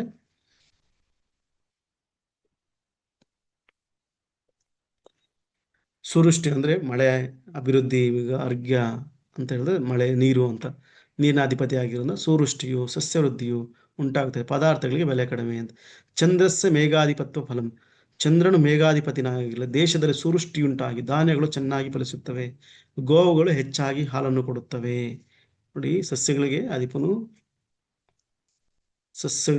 ಬುಧಸ್ಥ ಧಾನ್ಯಾಧಿಪತ, ಸಸ್ಯಗಳು ಎಲ್ಲನೂ ಚೆನ್ನಾಗಿರ್ತದೆ ಮಳೆಗೆ ಇದಾಗಿರ್ಬೇಕಾದ್ರೆ ಅಂತ. ಮೇಘಾಧಿಪತ್ವ ಕಲ್ಪನೆ ಎಲ್ಲ ಕಡೆ ತುಂಬ ಕಡೆ ಆಗ್ತದೆ, ಅದು ತುಂಬ ಕಡೆನೂ ಆಗ್ತಿಲ್ಲ. ನಮ್ಮ ದಕ್ಷಿಣ ಭಾರತದಲ್ಲಿ ಸ್ವಲ್ಪ ಇದಾಗ್ತದೆ, ಯಾಕೆಂದರೆ ನಮ್ಮ ಕುಜಂದು ಫಲಾನು ಕೊಡಬೇಕು, ಬೇರೆ ಗ್ರಹಗಳ ಫಲಾನು ಕೊಡಬೇಕು, ಅದು ಟೈಮ್ ಇಲ್ಲದ್ರೆ ಬೇರೆ ಟೈಮಲ್ಲಿ ಆಗ್ತಾ ಇರ್ತದೆ. ರವೇ ರಸಾಧಿಪತ್ವ ಫಲಂ. ರವಿಯು ರಸಾಧಿಪತಿಯಾಗಿರುವ ಶ್ರೀಗಂಧ, ಕುಂಕುಮ, ಗುಗ್ಗುಳ, ಎಣ್ಣೆ, ಎಳ್ಳು, ಅರಳು ಮೊದಲಾದ ರಸವಸ್ತುಗಳು ವಿಶೇಷವಾಗಿ ದೊರಕುವುದರಿಂದ ಅವಳ ಬೆಲೆಯು ಕಡಿಮೆ ಆಗುತ್ತದೆ ಅಂತ. ಆದರೆ ಇವತ್ತು ನಮಗೆ ಎಷ್ಟೇ ಕಡಿಮೆ ಆಗುತ್ತೆ ಅಂದ್ರೂ, ಏನಾದರೂ ಕಡಿಮೆ ಆದರೆ ಎಳ್ಳು, ಎಣ್ಣೆ ಅಂದರೆ ನಮ್ಮ ಅಡುಗೆ ಎಣ್ಣೆಗಳು ಕಡಿಮೆ ಆಗಬೇಕು ಅಂತ. ಆದರೆ ಈಗ ಯುದ್ಧಗಳೆಲ್ಲ ನಡೀತಾ ಇರೋದ್ರಿಂದ ನಾವೆಲ್ಲ ಇಂಪೋರ್ಟೇಜ್ಗಳು ಜಾಸ್ತಿ ಮಾಡ್ಕೊತಾ ಇರೋದ್ರಿಂದ ಅದು ಕಡಿಮೆ ಆಗೋ ಲಕ್ಷಣಗಳು ಯಾವುದೂ ನನಗೆ ಕಾಣ್ತಿಲ್ಲ. ಆದರೂ ಇರೋದ್ರಲ್ಲಿ ರೇಟೇ ಬ್ಯಾಲೆನ್ಸ್ ಮಾಡ್ಕೊಂಡು ಹೋದ್ರು, ಇವಾಗ ಏನು ರೇಟ್ ಅದೇ ಈ ವರ್ಷ ಪೂರ್ತಿ ಇದ್ದರೂ ಅದೇ ನಮಗೆ ಅಧಿಪತಿ ಬಲ. ಗುರು ನೀರಸಾಧಿಪತ್ವ ಫಲಂ. ಗುರುವು ನೀರಸಾಧಿಪತಿಯಾಗಿರೋದ್ರಿಂದ ಹಳದಿ ಬಣ್ಣದ ಪದಾರ್ಥಗಳಿಗೂ ವಸ್ತುಗಳು ಬೆಲೆ ಕಡಿಮೆ ಆಗುತ್ತದೆ. ಅಂದರೆ ಹಳದಿ ಬಣ್ಣದ ಪದಾರ್ಥಗಳು ಯಾವ್ಯಾವು, ಬಂಗಾರ ಇರ್ಬೋದು, ಅರಿಶಿನ ಇರ್ಬೋದು, ಅವೆಲ್ಲ ಕಡಿಮೆ ಆಗ್ತದೆ ಅಂತ ಹೇಳ್ತಿದ್ದಾರೆ. ಬಟ್ ಅದೇ ಯುದ್ಧಗಳಿಂದ ಪೆಟ್ರೋಲ್ ಬೆಲೆ ಜಾಸ್ತಿ ಆಗ್ತಿರೋದ್ರಿಂದ ಸ್ವಲ್ಪ ಬಂಗಾರದ ಬೆಲೆ ಕಡಿಮೆನೇ ಇದೆ, ಆದರೆ ಮೇಂಟೈನ್ ಆಗ್ತಾಯಿದೆ, ಅದು ಅಷ್ಟೊಂದು ಕಡಿಮೆ ಏನಾಗಿಲ್ಲ, ಒಂದು ಲೆವೆಲಾಗಿ ಮೇಂಟೈನ್ ಆಗ್ತಾ ಇದೆ. ಇನ್ನೂ ಒಂದೇನಪ್ಪ ಅಂದರೆ, ಗುರು ಉಚ್ಚರಲ್ಲಿ ಇರಬೇಕಾದ್ರೆ ಬಂಗಾರದ ಬೆಲೆ ಜಾಸ್ತಿ ಆಗ್ತದೆ ಅಂತ. ವರ್ಷದ ಫಲ ಸಂವತ್ಸರದ ಫಲ ಎರಡೂ ಸೇರಿ ಸ್ವಲ್ಪ ಬ್ಯಾಲೆನ್ಸ್ ಆಗಿ ಹೆಚ್ಚು ಕಡಿಮೆ ಆಗ್ತಾನೆ ಇರ್ತದೆ. ಕೃಷ್ಣಸ್ಯ ಪಶುನಾಯಕತ್ವ ಫಲಂ. ಕೃಷ್ಣನು ಪಶುನಾಯಕನಾಗಿರುವುದರಿಂದ ಪಶುಗಳಿಗೆ ವೃದ್ಧಿಯು ಸುಭಿಕ್ಷವು ಉಂಟಾಗುತ್ತದೆ, ಪಶುಗಳಿಗೆ ಹೇರಳವಾಗಿ ಮೇವು ಲಭಿಸುತ್ತದೆ. ಇದು ನಮಗೆ ಯುಗಾದಿ ದಿವಸ ಎಲ್ಲ ನೋಡಿಕೊಂಡಾಗ ಎಷ್ಟೊಂದು ಚೆನ್ನಾಗಿರ್ತದೆ ಅಂತ ನಿಮಗೂ ಗೊತ್ತಾಗುತ್ತೆ. ಇದೆಲ್ಲ ನಾನು ನೋಡ್ಕೊಂಡು ಹೇಳ್ಬೋದು. ಆವತ್ತೇ ನಮಗೆ ವರ್ಷದ ಪೂರ್ತಿ ಒಂದು ಅರ್ಧ ಕಣ್ಣು ಮುಂದೆ ಬಂದಿರ್ತದೆ. ಉಪನಾಯಕರು: ರವಿ ಮಹಿಷಾಧಿಪ ಮಾಂಗಲ್ಯಾಧಿಪ, ಚಂದ್ರ ಯುದ್ಧಾಧಿಪ ವ್ಯಾಪಾರಾಧಿಪ ಧನಾಧಿಪ ರತ್ನಾಧಿಪ ತೃಣಾಧಿಪ ಛಾಗಾಧಿಪ, ಕುಜ ಅಪರಸತ್ಸ್ಯಾಧಿಪ ಅಗ್ನಾಧಿಪ ಸರ್ಪಾಧಿಪ ಸ್ತ್ರೀಣಮಾಧಿಪ ಗಜಾಧಿಪ, ಬುಧ ಪಶ್ಚಾಧ್ಯಾನ್ಯಾಧಿಪ ಮೃಗಾಧಿಪ ವೃಷಭಾಧಿಪ ಘವಮಾಧಿಪ, ಗುರು ಛತ್ರಾಧಿಪ ನರಾಧಿಪ ಅಶ್ವಾಧಿಪ ಖರಾಧಿಪ. ನರ ಮನುಷ್ಯರಿಗೆ, ಅಶ್ವಗಳಿಗೆ, ಕರ ಕತ್ತೆಗಳಿಗೆ, ಛತ್ರಗಳಿಗೆ ಅನ್ನಛತ್ರಗಳಿಗೆ ಎಲ್ಲ ಯಾರು ಈ ಥರ. ಪಶ್ಚಾಧ್ಯಾನಾಧಿಪ ಬುಧ, ಮೃಗಗಳಿಗೂ ಅಧಿಪ, ವೃಷಭಗಳಿಗೆ ಹಸುಗಳಿಗೂ ಅಧಿಪ, ಗವಮಾಧಿಪ. ಇವೆಲ್ಲ ಸ್ವಲ್ಪ ಸಂಸ್ಕೃತದ ಗುರುಗಳು ನಾವು ಕೇಳ್ದಿರ್ತಕ್ಕಂಥ ಒಂದಷ್ಟೇ ಎಲ್ಲ ಹೆಸರುಗಳಿದ್ದಾವೆ.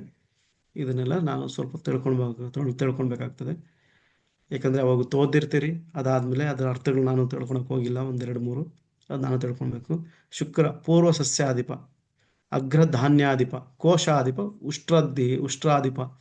ಕೋಶ ಅಂದರೆ ಖಜಾನೆ, ಅಗ್ರಧಾನ್ಯ ಅಂದರೆ ಯಾವುದು ಒಳ್ಳೆ ಬೇಕಾಗಿದ್ದು ಜಾಸ್ತಿ ಅದಕ್ಕೆ ಪೂರ್ವಕದ ಕಡೆ ಇರ್ತಕ್ಕಂಥ ಸಸ್ಯಗಳಿಗೆಲ್ಲ ಅಧಿಪ. ಉಷ್ಟ್ರಾಧಿಪ ಅಂದರೆ ಈಗ ಉಷ್ಟ್ರ ಅಂದರೆ ಬೆಂಕಿ ಥರ ಸ್ವಲ್ಪ ಬಿಸಿಯಾಗಿರ್ತಕ್ಕಂಥದ್ದು ಅಂತ. ಶನಿ ವ್ಯವಹಾರಾಧಿಪ ವಸ್ತ್ರಾಧಿಪ. ಶನಿ ವ್ಯವಹಾರ ಆಗಿದ್ರೆ ಎಲ್ಲರೂ ಬಾರ್ಗೇನ್ ಮಾಡ್ತಾರೆ, ಎಲ್ಲ ಸ್ಟ್ರಿಕ್ಟ್ ಆಗಿರ್ತಾರೆ, ಮತ್ತು ಬಟ್ಟೆಗಳಿಗೂ ಅಧಿಪ.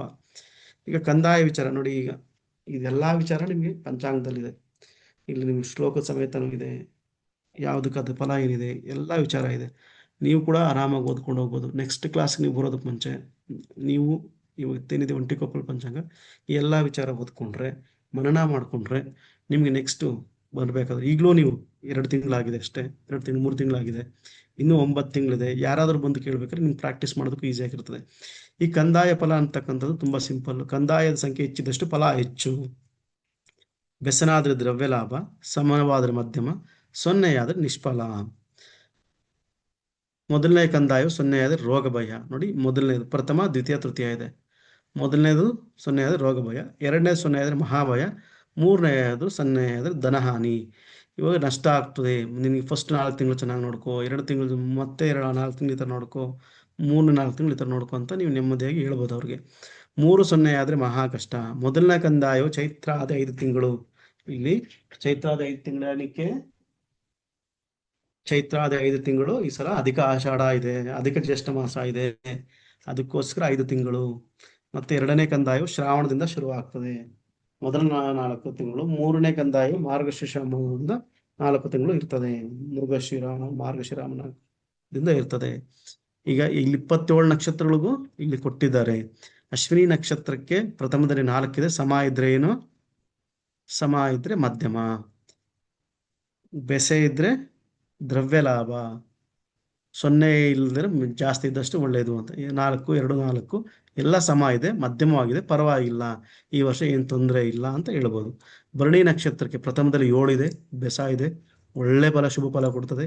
ಎರಡನೇದರಲ್ಲಿ 0 ಇದೆ, ಎರಡನೇದರಲ್ಲಿ 0 ಆದರೆ ಏನಾಗ್ತದೆ, ಮಹಾಭಯ ಇರ್ತದೆ, ಭಯ ಇದ್ದೇ ಇರ್ತದೆ. ಮತ್ತೆ ಮೂರನೇದಲ್ಲಿ 2 ಇರೋದೆ ಇಂದ ಪರವಾಗಿಲ್ಲ. ಕೃತ್ತಿಕಾ ನಕ್ಷತ್ರದಲ್ಲಿ 2 1 0 ಇದೆ, ನಂಬರ್ಗಳು ತುಂಬ ಕಡಿಮೆನೇ ಇದೆ, ಅದಕ್ಕೆ ಸ್ವಲ್ಪ ಮೀಡಿಯಮ್ಗಿಂತ ಸ್ವಲ್ಪ ಕಡಿಮೆನೇ ಇರ್ತದೆ, ಅಷ್ಟೊಂದು ಚೆನ್ನಾಗಿರಲ್ಲ ಅಂತ ಹೇಳ್ಬೋದು. ರೋಹಿಣಿ ನಕ್ಷತ್ರಕ್ಕೆ 5 2 3 ಇದೆ, 2 ಬೆಸ್ಟ್ ಸಂಖ್ಯೆಗಳಿದೆ. ಫಸ್ಟ್ದು ಲಾಸ್ಟ್ ಚೆನ್ನಾಗಿದೆ, ಎರಡನೇದು ಮಧ್ಯಮವಾಗಿರ್ತದೆ ಅಂತ ಹೇಳ್ಬೋದು. ಆದರೆ ಮೃಗಶಿರಾ ನಕ್ಷತ್ರಕ್ಕೆ 0 0 1 ಇದೆ, ಈ ವರ್ಷ ತುಂಬ ಕಷ್ಟ ಇದೆ ಅಂತ ನಾವು ಡೈರೆಕ್ಟಾಗಿ ಹೇಳ್ಬೋದು. ಅವ್ರಿಗೆ ಏನಾಗ್ಬೋದು, ಧನಹಾನಿ ಆಗ್ಬೋದು, ಭಯ ಇರ್ತದೆ, ರೋಗ ಭಯ ಎಲ್ಲ ಇರ್ತದೆ, ಅದಕ್ಕೆ ನೋಡ್ಕೊಳ್ರಪ್ಪ ಅಂತ ಹೇಳ್ಬೋದು. ಆರಿದ್ರ ನಕ್ಷತ್ರಕ್ಕೆ 0 ಯಾವುದೂ ಇಲ್ಲ, 3 1 4 ಇದೆ, 3 ಬೆಸ್ಟ್ ಸಂಖ್ಯೆ, 1 ಬೆಸ್ಟ್ ಸಂಖ್ಯೆ ಚೆನ್ನಾಗಿರ್ತದೆ, 4 ಪರವಾಗಿಲ್ಲ, ಮೀಡಿಯಮ್ ಆಗಿರ್ತದೆ. ಪುನರ್ವಸು 6 2 2 ಎಲ್ಲ ಸಮಸಂಖ್ಯೆಗಳು ಮಧ್ಯಮವಾಗಿರ್ತದೆ. 6 ಸಂಖ್ಯೆ ಜಾಸ್ತಿ ಇರೋದ್ರಿಂದ ಫಸ್ಟಲ್ಲಿ ಸ್ವಲ್ಪ ಚೆನ್ನಾಗಿರ್ತದೆ, ಆಮೇಲೆ ಮೀಡಿಯಮ್ ಆಗಿರ್ತದೆ. ಪುಷ್ಯ ಫಸ್ಟ್ದು 1 ಇದೆ, ಪರವಾಗಿಲ್ಲ, 2 0 0 ಇದೆ, ಅದಾದಮೇಲೆ ಆ ಶ್ರಾವಣದಿಂದ ಸ್ವಲ್ಪ ಕಷ್ಟ. ಆಶ್ಲೇಷ ನಕ್ಷತ್ರಕ್ಕೆ 4 1 3 0 ಯಾವುದೂ ಇಲ್ಲ, ಎಲ್ಲ ಪರವಾಗಿಲ್ಲ, 1 3 ಬೆಸ್ಟ್ ಸಂಖ್ಯೆಗಳು ಎಲ್ಲ ಈ ಥರ ಹೇಳ್ಕೊಂಡು ಅಲ್ಲೇನು ಕೊಟ್ಟಿರುತ್ತೋ ಅದನ್ನೇ ನೋಡ್ಕೊಂಡು ಹೇಳ್ಕೊಂಡು ಹೋದ್ರು ನಿಮಗೆ ತುಂಬ ಚೆನ್ನಾಗಿ ಜ್ಯೋತಿಷ್ಯದಲ್ಲಿ ಅವ್ರ ವರ್ಷ ಫಲ ಹೆಂಗಿದೆ ಅಂದರೆ ಹೇಳ್ಕೊಂಡು ಹೋಗ್ಬೋದು. ದುಡ್ಡು ಕಾಸು ವಿಚಾರದಲ್ಲಿ, ರೋಗದ ವಿಚಾರದಲ್ಲಿ, ಶತ್ರುಗಳ ಭಯದ ವಿಚಾರದಲ್ಲಿ ಹೇಳ್ಕೊಂಡು ಹೋಗ್ಬೋದು. ಈಗ ಮಿಕ್ಕಿದ್ದೆಲ್ಲನೂ ನೀವು ಇದನ್ನು ಓದ್ಕೊಳ್ಬೋದು. ಈಗ ನೆಕ್ಸ್ಟ್ ಪೇಜ್ಗೆ ಹೋಗೋಣ. ಇಲ್ಲಿ ವರ್ಷ ಧಾನ್ಯಾಧ್ಯಾಯ ಪೂರ್ಣಾಂಕ ಅಂತ ಇನ್ನು ಇದು ಬಿಟ್ಟು ಇನ್ನು 20 ವಿಚಾರಗಳು ಇಲ್ಲಿ ಕೊಟ್ಟಿದ್ದು. ಪೂರ್ಣಾಂಕ 20, 20ರಲ್ಲಿ ಎಷ್ಟು ಕೊಟ್ಟಿದ್ದಾರೆ ಅಂತ. ಈ ವರ್ಷ ಎಷ್ಟು ಚೆನ್ನಾಗಿರ್ತದೆ, 9 ಅಂದರೆ 50% ಇಂದ ಸ್ವಲ್ಪ ಕಡಿಮೆ ಚೆನ್ನಾಗಿರ್ತದೆ. ಧಾನ್ಯ 17 ಇದೆ, ತುಂಬ ಚೆನ್ನಾಗಿರ್ತದೆ ಅಂತ. ನಮ್ಗೆ ಮಳೆ ಆಗ್ತಾ ಇಲ್ಲ ಕರ್ನಾಟಕದಲ್ಲಿ, ತಮಿಳುನಾಡಲ್ಲಿ, ಕೇರಳದಲ್ಲಿ ಅಂದರೂ ಬೇರೆ ಕಡೆ ಮಳೆ ಆಗ್ತಿದೆ, ಧಾನ್ಯಗಳು ಚೆನ್ನಾಗಿರ್ತದೆ, ಪರವಾಗಿಲ್ಲ. ಶೀತ 5 ಶೀತ 5 ಇದೆ ಅಂದರೆ ಸ್ವಲ್ಪ ಕಡಿಮೆ ಇರ್ತದೆ, ಈ ಸಲ ಜಾಸ್ತಿ ಕೋಲ್ಡ್ ಇರಲ್ಲ ಅಂತ. ತೃಣಂ 13, ಉಷ್ಣ 17, ಸಲ ಬಿಸಿ ಜಾಸ್ತಿ ಇರ್ತದೆ. ಮಾರುತ ಗಾಳಿ 13 ಜಾಸ್ತಿ ಇರ್ತದೆ. ಪ್ರಜಾವೃತ್ತಿ ಚೆನ್ನಾಗಾಗ್ತದೆ. ಪ್ರಜಾಕ್ಷಯ 15 ಇದೆ. ರಾಜವಿಡ್ವರ ಜಾಸ್ತಿ ಇರ್ತದೆ. ಉಗ್ರ ಕಡಿಮೆ ಇರ್ತದೆ. ಉಗ್ರಂ ಅಂದ್ರೆ ಕೋಪಗಳು ತಾಪಗಳು ಸ್ವಲ್ಪ ಕಡಿಮೆ ಇರ್ತದೆ ಈ ವರ್ಷ ಅಂತ. ಪುಣ್ಯಂ 5, ಪಾಪಂ 5, ವ್ಯಾಧಿ 7, ಸ್ವಲ್ಪ ರೋಗಗಳು ಜಾಸ್ತಿ ಇರ್ತದೆ. ವ್ಯಾಧಿ ಶಾಂತಿ, ಅದಕ್ಕೆ ಶಾಂತಿಗಳು ಚೆನ್ನಾಗಿ ಮಾಡ್ಕೊಂಡು ನೋಡೋದ್ರಿಂದ ಸ್ವಲ್ಪ ಕಡಿಮೆ ಆಗ್ತದೆ. ಆಚಾರ 3, ಈ ಸಲ ಆಚಾರ ತುಂಬಾ ಕಡಿಮೆ ಇದೆ. ನಾವು ಏನು ಹೇಳ್ತಿರೋ ಅದನ್ನು ಮಾಡೋದಕ್ಕೆ ತುಂಬ ಕಷ್ಟ ಆಗ್ತಿರ್ತದೆ. ದುರಾಚಾರ, ನಾವು ಮಾಡದೇ ಇರ್ತಕ್ಕಂಥ ಕೆಲಸಗಳು ಜಾಸ್ತಿ ಮಾಡ್ತಿರ್ತೀವಿ. ಜನನಂ 15 ಜನ ಹುಟ್ಟಿದ್ರೆ 11 ಜನ ಸಾಯ್ತಾರೆ ಅಂತ. ಮರಣಂ 11 ಅಂತ ಅಂದರೆ 20 ಸಂಖ್ಯೆಯಲ್ಲಿ 75% ಹುಟ್ಟುತ್ತಾರೆ, ಅಂದರೆ 11 ಜನ ಸಾಯ್ತಾರೆ ಅಂತ. ಪರವಾಗಿಲ್ಲ, ಜನನ ಜಾಸ್ತಿನೇ ಇದೆ, ಜನಸಂಖ್ಯೆ ಜಾಸ್ತಿ ಆಗ್ತದೆ. ದೇಶಕ್ಕೆ ತೊಂದರೆಗಳು 60%ಗಿಂತ ಜಾಸ್ತಿ ಇದೆ. ದೇಶದಲ್ಲಿ ಸ್ವಾಸ್ಥ್ಯನ 60%ಗಿಂತ ಜಾಸ್ತಿ ಇದೆ. ಆರೋಗ್ಯನ ಪರವಾಗಿಲ್ಲ ಅಂತ ಇಂಪ್ರೂವ್ ಆಗ್ತಿರ್ತದೆ ಅಂತ. ಚೋರ ಭಯ, ಸ್ವಲ್ಪ ಕಳ್ಳತನಗಳು ಜಾಸ್ತಿ ಇರ್ತದೆ. ಚೋರ ನಾಶ ಕಡಿಮೆ ಈ ಸಲ. ಅಗ್ನಿಗಳು ಅರ್ಧಕ್ಕಿಂತ ಜಾಸ್ತಿ ಇದೆ, ಅಗ್ನಿಗಳು ನೋಡ್ಕೊಬೇಕು. ತಚ್ಚಾಂತಿ, ಅಗ್ನಿಬಾಧ ಶಾಂತಿಗಳಿಗೆ ಕಡಿಮೆ ಇದೆ. ದುಷ್ಟ ನಿಗ್ರಹ ತುಂಬ ಕಡಿಮೆ ಆಗ್ತದೆ. ಶಿಷ್ಟಪಾಲನ ಅಂತೂ ಸಿಕ್ಕಾಪಟ್ಟೆ ಕಡಿಮೆ. ಈಗ ಬರ್ತಾ ಬರ್ತಾ ಕಲಿಯುಗದಲ್ಲಿ ಈ ದುಷ್ಟ ನಿಗ್ರಹ ಶಿಷ್ಟಪಾಲನ ಸಿಕ್ಕಾಪಟ್ಟೆ ಕಡಿಮೆ ಆಗ್ತದೆ. ಪ್ರಾಣಿ ಸೌಖ್ಯಗಳು, ಪ್ರಾಣಿಗಳಿಗೆ ಈ ಸಲ ತುಂಬ ಕಷ್ಟ. ಯಾಕಂದ್ರೆ ಕೆಲವುಗಡೆ ಕ್ಷಾಮ, ಕೆಲವುಗಡೆ ನೀರು ಜಾಸ್ತಿ ಇರೋದ್ರಿಂದ ಅವಳಿಗೆ ಮೇವು ಅದು ಸ್ವಲ್ಪ ಕಷ್ಟ ಆಗ್ಬೋದು. ಪ್ರಾಣಿ ದುಃಖ, ಪ್ರಾಣಿಗಳಿಗೆ ದುಃಖನೂ ಜಾಸ್ತಿ ಇದೆ. ಮಹೋತ್ಪಾತ, ಮಹೋತ್ಪಾತ ಅಂದರೆ ಈ ಏನು ಹೇಳ್ತಾರೆ ಇದನ್ನ, ಈ ಮಣ್ಣು ಬೀಳ್ತಕ್ಕಂಥದ್ದಾಗಲಿ, ಇಲ್ಲಿ ಮುಚ್ಚೋಗ್ಬಿಡ್ತಕ್ಕಂಥದ್ದು ಅದೆಲ್ಲ ಜಾಸ್ತಿ ಇರ್ತದೆ. ನೈಷ್ಟಿಕಂ ಈ ಪದದ ಅರ್ಥ ನಾನು ಅರ್ಥ ಮಾಡ್ಕೊಳ್ಬೇಕು. ವಿದ್ಯುತ್, ಈ ಸಲ ವಿದ್ಯುತ್ 0 ಇದೆ ಅಂದರೆ ಜಾಸ್ತಿ ಆಗಲ್ಲ ಅಂತ, ತೊಂದರೆ ಆಗ್ಬೋದು, ನೋಡ್ಕೊಳ್ಬೇಕಾಗುತ್ತೆ. ಘನಗರ್ಜಿತಂ, ಅತಿವೃಷ್ಟಿ, ಅನಾವೃಷ್ಟಿ, ಮೂಷಕಃ, ಶಲಭ, ಶಲಭ, ಶುಕ, ಸ್ವಚಕ್ರ ಇದೆಲ್ಲ ನೋಡ್ಕೊಂಡು. ಲೋಹದ ರೇಟ್ಗಳು ಹೆಂಗಿರ್ತದೆ, ಲೋಹ ಹೆಂಗಿರ್ತದೆ, ಕಾಂಸಂ, ತಾಮ್ರಂ, ರಜತಂ, ಸುವರ್ಣಂ. ಸುವರ್ಣನು 7ರಷ್ಟು ಇರ್ತದೆ, ರಜತನು ಜಾಸ್ತಿ ರೇಟ್ ಆಗ್ತದೆ, ತಾಮ್ರ ಕಡಿಮೆ ಇರ್ತದೆ ಈ ಸಲ ಅಂತ ಹೇಳ್ತಾ ಇರ್ತದೆ. ಎಲ್ಲ ನೋಡಬೇಕು. ಪೂರ್ಣಾಂಕ 20 ಇರೋದ್ರಿಂದ ಇದೆಲ್ಲ ನೋಡ್ತಾ ಇರ್ತದೆ. ಮೇಘ ವಿಚಾರ, ಮೇಘಗಳ ವಿಚಾರ ಬಂದಾಗ ಮೇಘ ವಿಚಾರ, ರಥರಶ್ಮಿ ದ್ರೋಣನಾಮಕ ಮೇಘ ಮೇರೋ ಪೂರ್ವ ದಿಗ್ಭಾಗೆ ಮೇಘೋತ್ಪತ್ತಿ ಮೇಘಫಲಂ ನಿರಂತರಂ ಮಹಾವರ್ಷಂ ಮಧ್ಯದೇಶೇ ತಥೈವ ಚ ಅಶುಭಂ ಸರ್ವಲೋಕಾನಂ ದ್ರೋಣಮೇಘಸ್ಯ ಲಕ್ಷಣಂ ಅಸ್ಮಿನ್ನಬ್ಧೆ ಅಡಕ ಚತುಷ್ಟಯ ಪರಿಮಿತಂ ವರ್ಷಂ ಏಕಾಡಕ ಪರಿಮಿತೋ ವಾಯು. ಅಡಕ ಪ್ರಮಾಣ ಅಂತೂ ಶ್ಲೋಕ ಷಷ್ಟಿ ಯೋಜನಾ ವಿಸ್ತರಣ ಶತಯೋಜನಮನ್ನತಂ ಅಡಕಸ್ಯ ಪ್ರಮಾಣಂತು ದೇವಮಾನೇನ ನಿರ್ಮಿತಂ ಅಥ ವರ್ಷ ವಿಭಾಗ. ಶ್ಲೋಕ ದಶಭಾಗ ಸಮುದ್ರೇಶು ಷಡ್ಭಾಗ ಪರ್ವತೇಶೇಚು. ದಶಭಾಗ ಸಮುದ್ರೇಶು 10ರಲ್ಲಿ 10 ಭಾಗ ಸಮುದ್ರದಲ್ಲಿ ಬಿದ್ದರೆ 6 ಭಾಗ ಪರ್ವತದ ಮೇಲೆ. ಭೂಮೌತು ಭಾಗಾಶ್ವತ್ವಾರೋ ವಾಸವೇನ ವಿನಿಶ್ವತಃ. ಈ ವರ್ಷ ದ್ರೋಣನಾಮಕ ಮೇಘವು ಮೇರುವಿಗೆ ಪೂರ್ವ ದಿಕ್ಕಿನಲ್ಲಿ ಹುಟ್ಟಿ ನಿರಂತರವಾದ ಮಳೆ ಸುತ್ತದೆ. ಮಳೆ 4 ಕೊಳಗ, ಗಾಳಿ 1 ಕೊಳಗ. ಕೊಳಗವು 60 ಗಾವದ ವಿಸ್ತಾರಣವುಳ್ಳದ್ದಾಗಿಯೂ 100 ಗಾತ್ರದ ಎತ್ತರವುಳ್ಳದ್ದಾಗಿ ಇರುತ್ತದೆ. ಮಳೆಯ ಒಟ್ಟು 20 ಭಾಗಗಳಲ್ಲಿ 10 ಭಾಗ ಸಮುದ್ರದಲ್ಲಿ, 6 ಭಾಗ ಪರ್ವತಗಳಲ್ಲಿ, ಉಳಿದ 4 ಭಾಗ ಭೂಮಿ ಮೇಲೆ ಬೀಳುತ್ತದೆ. ನೋಡಿ, ಈಗ ನಿಮಗೂ ಕಾಣಿಸ್ತಾ ಇದೆ, ಪರ್ವತಗಳ ಮೇಲೆ ಜಾಸ್ತಿ ಮಳೆ ಬೀಳ್ತಾ ಇದೆ, ಭೂಮಿ ಮೇಲೆ ಕಡಿಮೆ ಬೀಳ್ತಾ ಇದೆ. ಅದಕ್ಕೋಸ್ಕರ ನಮಗೆ ಈ ಕ್ಷಾಮನೂ ಇದೆ, ನೀರು ಜಾಸ್ತಿ, ಕುಂಭದ್ರೋಣ ಮಳೆಗಳು ಇದೆ ಅಂತ, ಕುಂಭದ್ರೋಣ ಮಳೆಗಳು ಇದೆ ಅಂತ. ಇದನ್ನ ನಾವು ಈ ವರ್ಷ ಹೆಂಗಿರ್ತಾರೆ, ಆವಾಗ ಹೆಂಗಿರ್ತದೆ, ಡೈಲಿ ಅಪ್ಡೇಟ್ಸ್ ನೋಡ್ಕೊಂಡ್ರ, ಅದು ನೋಡ್ಕೊಂಡ್ರೆ ಇದು ನೋಡ್ಕೊಂಡು ಅಂತ ಎಲ್ಲ ನೋಡ್ಬೇಕಾದ್ರು ನಿಮ್ಗೆ ಇಲ್ಲೇ ಆರಾಮಾಗಿ ಗೊತ್ತಾಗ್ತದೆ ಎಲ್ಲಿ ಜಾಸ್ತಿ ಮಳೆ ಇರ್ತಾರೆ, ಎಲ್ಲಿ ಜಾಸ್ತಿ ಮಳೆ ಇರಲ್ಲ ಅಂತ. ಆದಾಯ ವ್ಯಯಾದಿಗಳು. ಮೇಷ ವೃಶ್ಚಿಕಕ್ಕೆ 11 ರೂಪಾಯಿ ಬಂದರೆ ವ್ಯಯ 5 ರೂಪಾಯಿ ಆಗುತ್ತೆ. ಆರೋಗ್ಯ 0, ತುಂಬ ಆರೋಗ್ಯ ಕಡೆ ಜಾಗ್ರತೆ ಕೊಡಬೇಕು. ಅನಾರೋಗ್ಯ 4ರಷ್ಟಿದೆ, ಸ್ವಲ್ಪ ನೋಡ್ಕೊಳ್ಬೇಕು. 20ರಲ್ಲಿ 4ರಷ್ಟಿದೆ, ಆರೋಗ್ಯ ಏನೂ ಇಲ್ಲ, ಅದಕ್ಕೋಸ್ಕರ ಇವರು ಆರೋಗ್ಯದ ಕಡೆ ಮೇಷ ವೃಶ್ಚಿಕದವರು ಕೊಡಬೇಕು. ರಾಜಪೂಜಾ 4, ರಾಜಕೋಪ, ರಾಜಕೋಪಕ್ಕಿಂತ ರಾಜಪೂಜೆ ಚೆನ್ನಾಗಿದೆ, ಸ್ವಲ್ಪ ಗೌರವ ಸಿಗುತ್ತೆ. ಸುಖ 6 ಇದೆ, ಒಳ್ಳೆಯದು. ದುಃಖ ಕಡಿಮೆ ಇದೆ. ವೃಷಭ ತಲುಕ್ಕೆ 5 ಆದಾಯ, 14 ವ್ಯಯ. ಇದು ತುಂಬಾ ಕಷ್ಟ, ಅವ್ರ ದುಡ್ಡು ಕಾಸು ತುಂಬಾ ದುಂದು ವೆಚ್ಚ ಮಾಡ್ತಾ ಇರ್ತಾರೆ, ಅದನ್ನ ನೋಡ್ಕೊಳ್ಬೇಕು. ಇವರ ಆರೋಗ್ಯ ಅನಾರೋಗ್ಯಗಳು ಆಲ್ಮೋಸ್ಟ್ ಸಮವಾಗಿದೆ, ಸ್ವಲ್ಪ ಆರೋಗ್ಯದ ಕಡೆ ಇವರು ಗಮನ ಕೊಟ್ಟರೆ ಚೆನ್ನಾಗಿರ್ತದೆ. ರಾಜಪೂಜೆಗಿಂತ ರಾಜಕೋಪ ಜಾಸ್ತಿ ಇದೆ, ಸ್ವಲ್ಪ ಗೌರವಗಳು ಕಡಿಮೆ ಆಗ್ಬೋದು ಜನರಿಂದ, ಅದನ್ನ ನೋಡ್ಕೊಳ್ಬೇಕು. ಅದು ಸುಖ ಚೆನ್ನಾಗಿದೆ, ದುಃಖ ಕಡಿಮೆ ಇದೆ. ಈ ವರ್ಷ ಎಲ್ಲರಿಗೂ ಸುಖ ಜಾಸ್ತಿ ಇದೆ, ದುಃಖ ಕಡಿಮೆ ಇದೆ. ಒನ್ ಆಫ್ ದ ರೀಸನ್ಸ್ ಏನಪ್ಪಾ ಅಂದ್ರೆ, ಗುರು ಲಗ್ನದಲ್ಲಿ ಅಂದ್ರೆ ಉಚ್ಚ ಸ್ಥಾನದಲ್ಲಿ ಇರ್ತಕ್ಕಂಥದ್ದು ಮತ್ತು ಗುರು ಅಧಿಪತಿ ಆಗಿರೋದ್ರಿಂದ ಎಲ್ಲರಿಗೂ ಸುಖ ಜಾಸ್ತಿ ಕೊಟ್ಟಿದ್ದಾನೆ. ಮಿಥುನ ಕನ್ಯಾ 8 ಆದಾಯ, 11 ರೂಪಾಯಿ ಖರ್ಚು ಜಾಸ್ತಿ ಇದೆ. ಆರೋಗ್ಯ ಅನಾರೋಗ್ಯ ಸಮವಾಗಿದೆ, ಆರೋಗ್ಯದ ಕಡೆ ಗಮನ ಹರಿಸಿ. ರಾಜಪೂಜಕ್ಕಿಂತ ರಾಜಕೋಪ ಜಾಸ್ತಿ ಇದೆ, ಸ್ವಲ್ಪ ತಿರ್ಗಿ ಅವಮರ್ಯಾದೆಗಳು ಆಗ್ಬೋದು. ಅದನ್ನು ಸ್ವಲ್ಪ ವರ್ಷ ಪೂರ್ತಿ ಆಗುತ್ತಾ ಇಲ್ಲ, ಆ ಟೈಮಲ್ಲಿ ಯಾವಾಗಲೂ 1 ಸಲ 2 ಸಲ ಆದಾಗ ಅದೇ ಬಾಧೆ ವರ್ಷ ಪೂರ್ತಿ ಕೊಟ್ಟಿರ್ತದೆ, ನೋಡ್ಕೊಳ್ರಿ. ಕರ್ಕಾಟಕ್ಕೆ 8 ಆದಾಯ, 2 ವ್ಯಯ. ಆರೋಗ್ಯ 3, ಅನಾರೋಗ್ಯ 2. ಸ್ವಲ್ಪ ಆರೋಗ್ಯ ಚೆನ್ನಾಗಿರ್ತದೆ, ಆದರೆ ಅನಾರೋಗ್ಯದ ಕಡೆ ಗಮನ ಕೊಡ್ರಿ. ರಾಜಪೂಜಾ ರಾಜಕೋಪ ಸ್ವಲ್ಪ ಹೆಚ್ಚು ಕಮ್ಮಿ ಈಕ್ವಲ್ ಆಗಿರ್ತಾರೆ, ಬಟ್ ನೋಡ್ಕೊಳ್ಬೇಕಾಗುತ್ತೆ. ಸಿಂಹಕ್ಕೆ ಈ ವರ್ಷ ಆದಾಯನ ಬಂದಷ್ಟು ಖರ್ಚಾಗ್ತದೆ, ಏನು ಉಳ್ಸೋಕ್ಕಾಗಲ್ಲ. ಆರೋಗ್ಯ ಅನಾರೋಗ್ಯಕ್ಕೆ ಏನು ತೊಂದರೆ ಇಲ್ಲ, ಒಂದೊಂದು ಸ್ವಲ್ಪ ಮೇಂಟೈನ್ ಮಾಡ್ಕೊಂಡು ಹೋಗ್ಬೋದು. ರಾಜಪೂಜೆ ಚೆನ್ನಾಗಿದೆ, ತೊಂದರೆ ಏನಿಲ್ಲ. ಧನಸ್ಸು ಮೀನ 14 ರೂಪಾಯಿ ಸಂಪಾದನೆ ಮಾಡಿದೆ. ಧನಸ್ಸು ಮೀನ ಈ ವರ್ಷ ಇರೋದ್ರಲ್ಲಿ ಒಳ್ಳೆಯದು ಅಂದರೆ ಮೇಷ ವೃಶ್ಚಿಕಗೆ ಆದಾಯದಲ್ಲಿ, ಮತ್ತೆ ಧನಸ್ಸು ಮೀನಾಗಿ ಪರವಾಗಿಲ್ಲ, ಮಿಕ್ಕದವ್ರಿಗೆಲ್ಲ ಸ್ವಲ್ಪ ಅಷ್ಟಕ್ಕಷ್ಟೇ ಇದೆ. 14, 11 ಆದಾಯ, 14 ರೂಪಾಯಿ ಬಂದರೆ 11 ರೂಪಾಯಿ ಬಂದಷ್ಟು ಆಲ್ಮೋಸ್ಟ್ ಖರ್ಚಾಗಿರ್ತದೆ. ಏನೋ 1 ರೂಪಾಯಿ 2 ರೂಪಾಯಿ ಎತ್ತಿಟ್ಟಿರ್ತಾರೆ. ಆರೋಗ್ಯ 5 ಚೆನ್ನಾಗಿದೆ, ಅನಾರೋಗ್ಯ 2. ರಾಜಪೂಜಾ, ರಾಜಕೋಪ ಸ್ವಲ್ಪ ಜಾಸ್ತಿ ಇದೆ, ಅಲ್ಲಿ ಇಲ್ಲಿ ತೊಂದರೆಗಳಾಗ್ತಾನೆ ಇರ್ತದೆ, ಅದು ಫೇಸ್ ಮಾಡ್ಕೊಬೇಕು. ಇನ್ನು ಮಕರ ಕುಂಭ ಅವರು ₹2 ಸಂಪಾದನೆ ಮಾಡಿದ್ರೆ ₹8 ಖರ್ಚು ಮಾಡ್ತಾರೆ. ₹6 ಆರೋಗ್ಯ ಇದೆ, ಆರೋಗ್ಯ ಚೆನ್ನಾಗಿದೆ, ಅನಾರೋಗ್ಯ 4. ಅನಾರೋಗ್ಯಕ್ಕಿಂತ ಆರೋಗ್ಯ ಚೆನ್ನಾಗಿರ್ತದೆ. ರಾಜ ಪೂಜನೂ ಚೆನ್ನಾಗಿದೆ, ತೊಂದರೆ ಇಲ್ಲ. ಈಗ ರವಿ ಮೇಷ ಸಂಕ್ರಾಂತಿ ಫಲ. ರವಿ ಮೇಷ ಸಂಕ್ರಮಣ ಆಗ್ತಕ್ಕಂಥದ್ದು ವತ್ಸೇರ್ಮ ಚೈತ್ರ ಕೃಷ್ಣ ದ್ವಾದಶ್ಯಾಂ ಭೌಮ ಮಾಸ ವಾಸರೆ ದಿವಾ 13:09 ಗಂಟೆ ಸಮಯ. ರವಿ ನಿರಾಯಣ ಮೇಷ ಋಷಿ ಪ್ರವೇಶ ತತ್ಫಲಂ.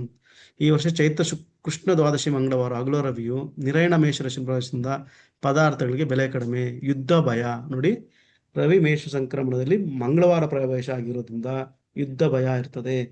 ರವಿ ಆರ್ದ್ರ ನಕ್ಷತ್ರ ಪ್ರವೇಶ ತುಂಬಾ ವಿಶೇಷವಾಗಿ ನೋಡ್ತಕ್ಕಂಥದ್ದು ಏನಪ್ಪಾ ಅಂದ್ರೆ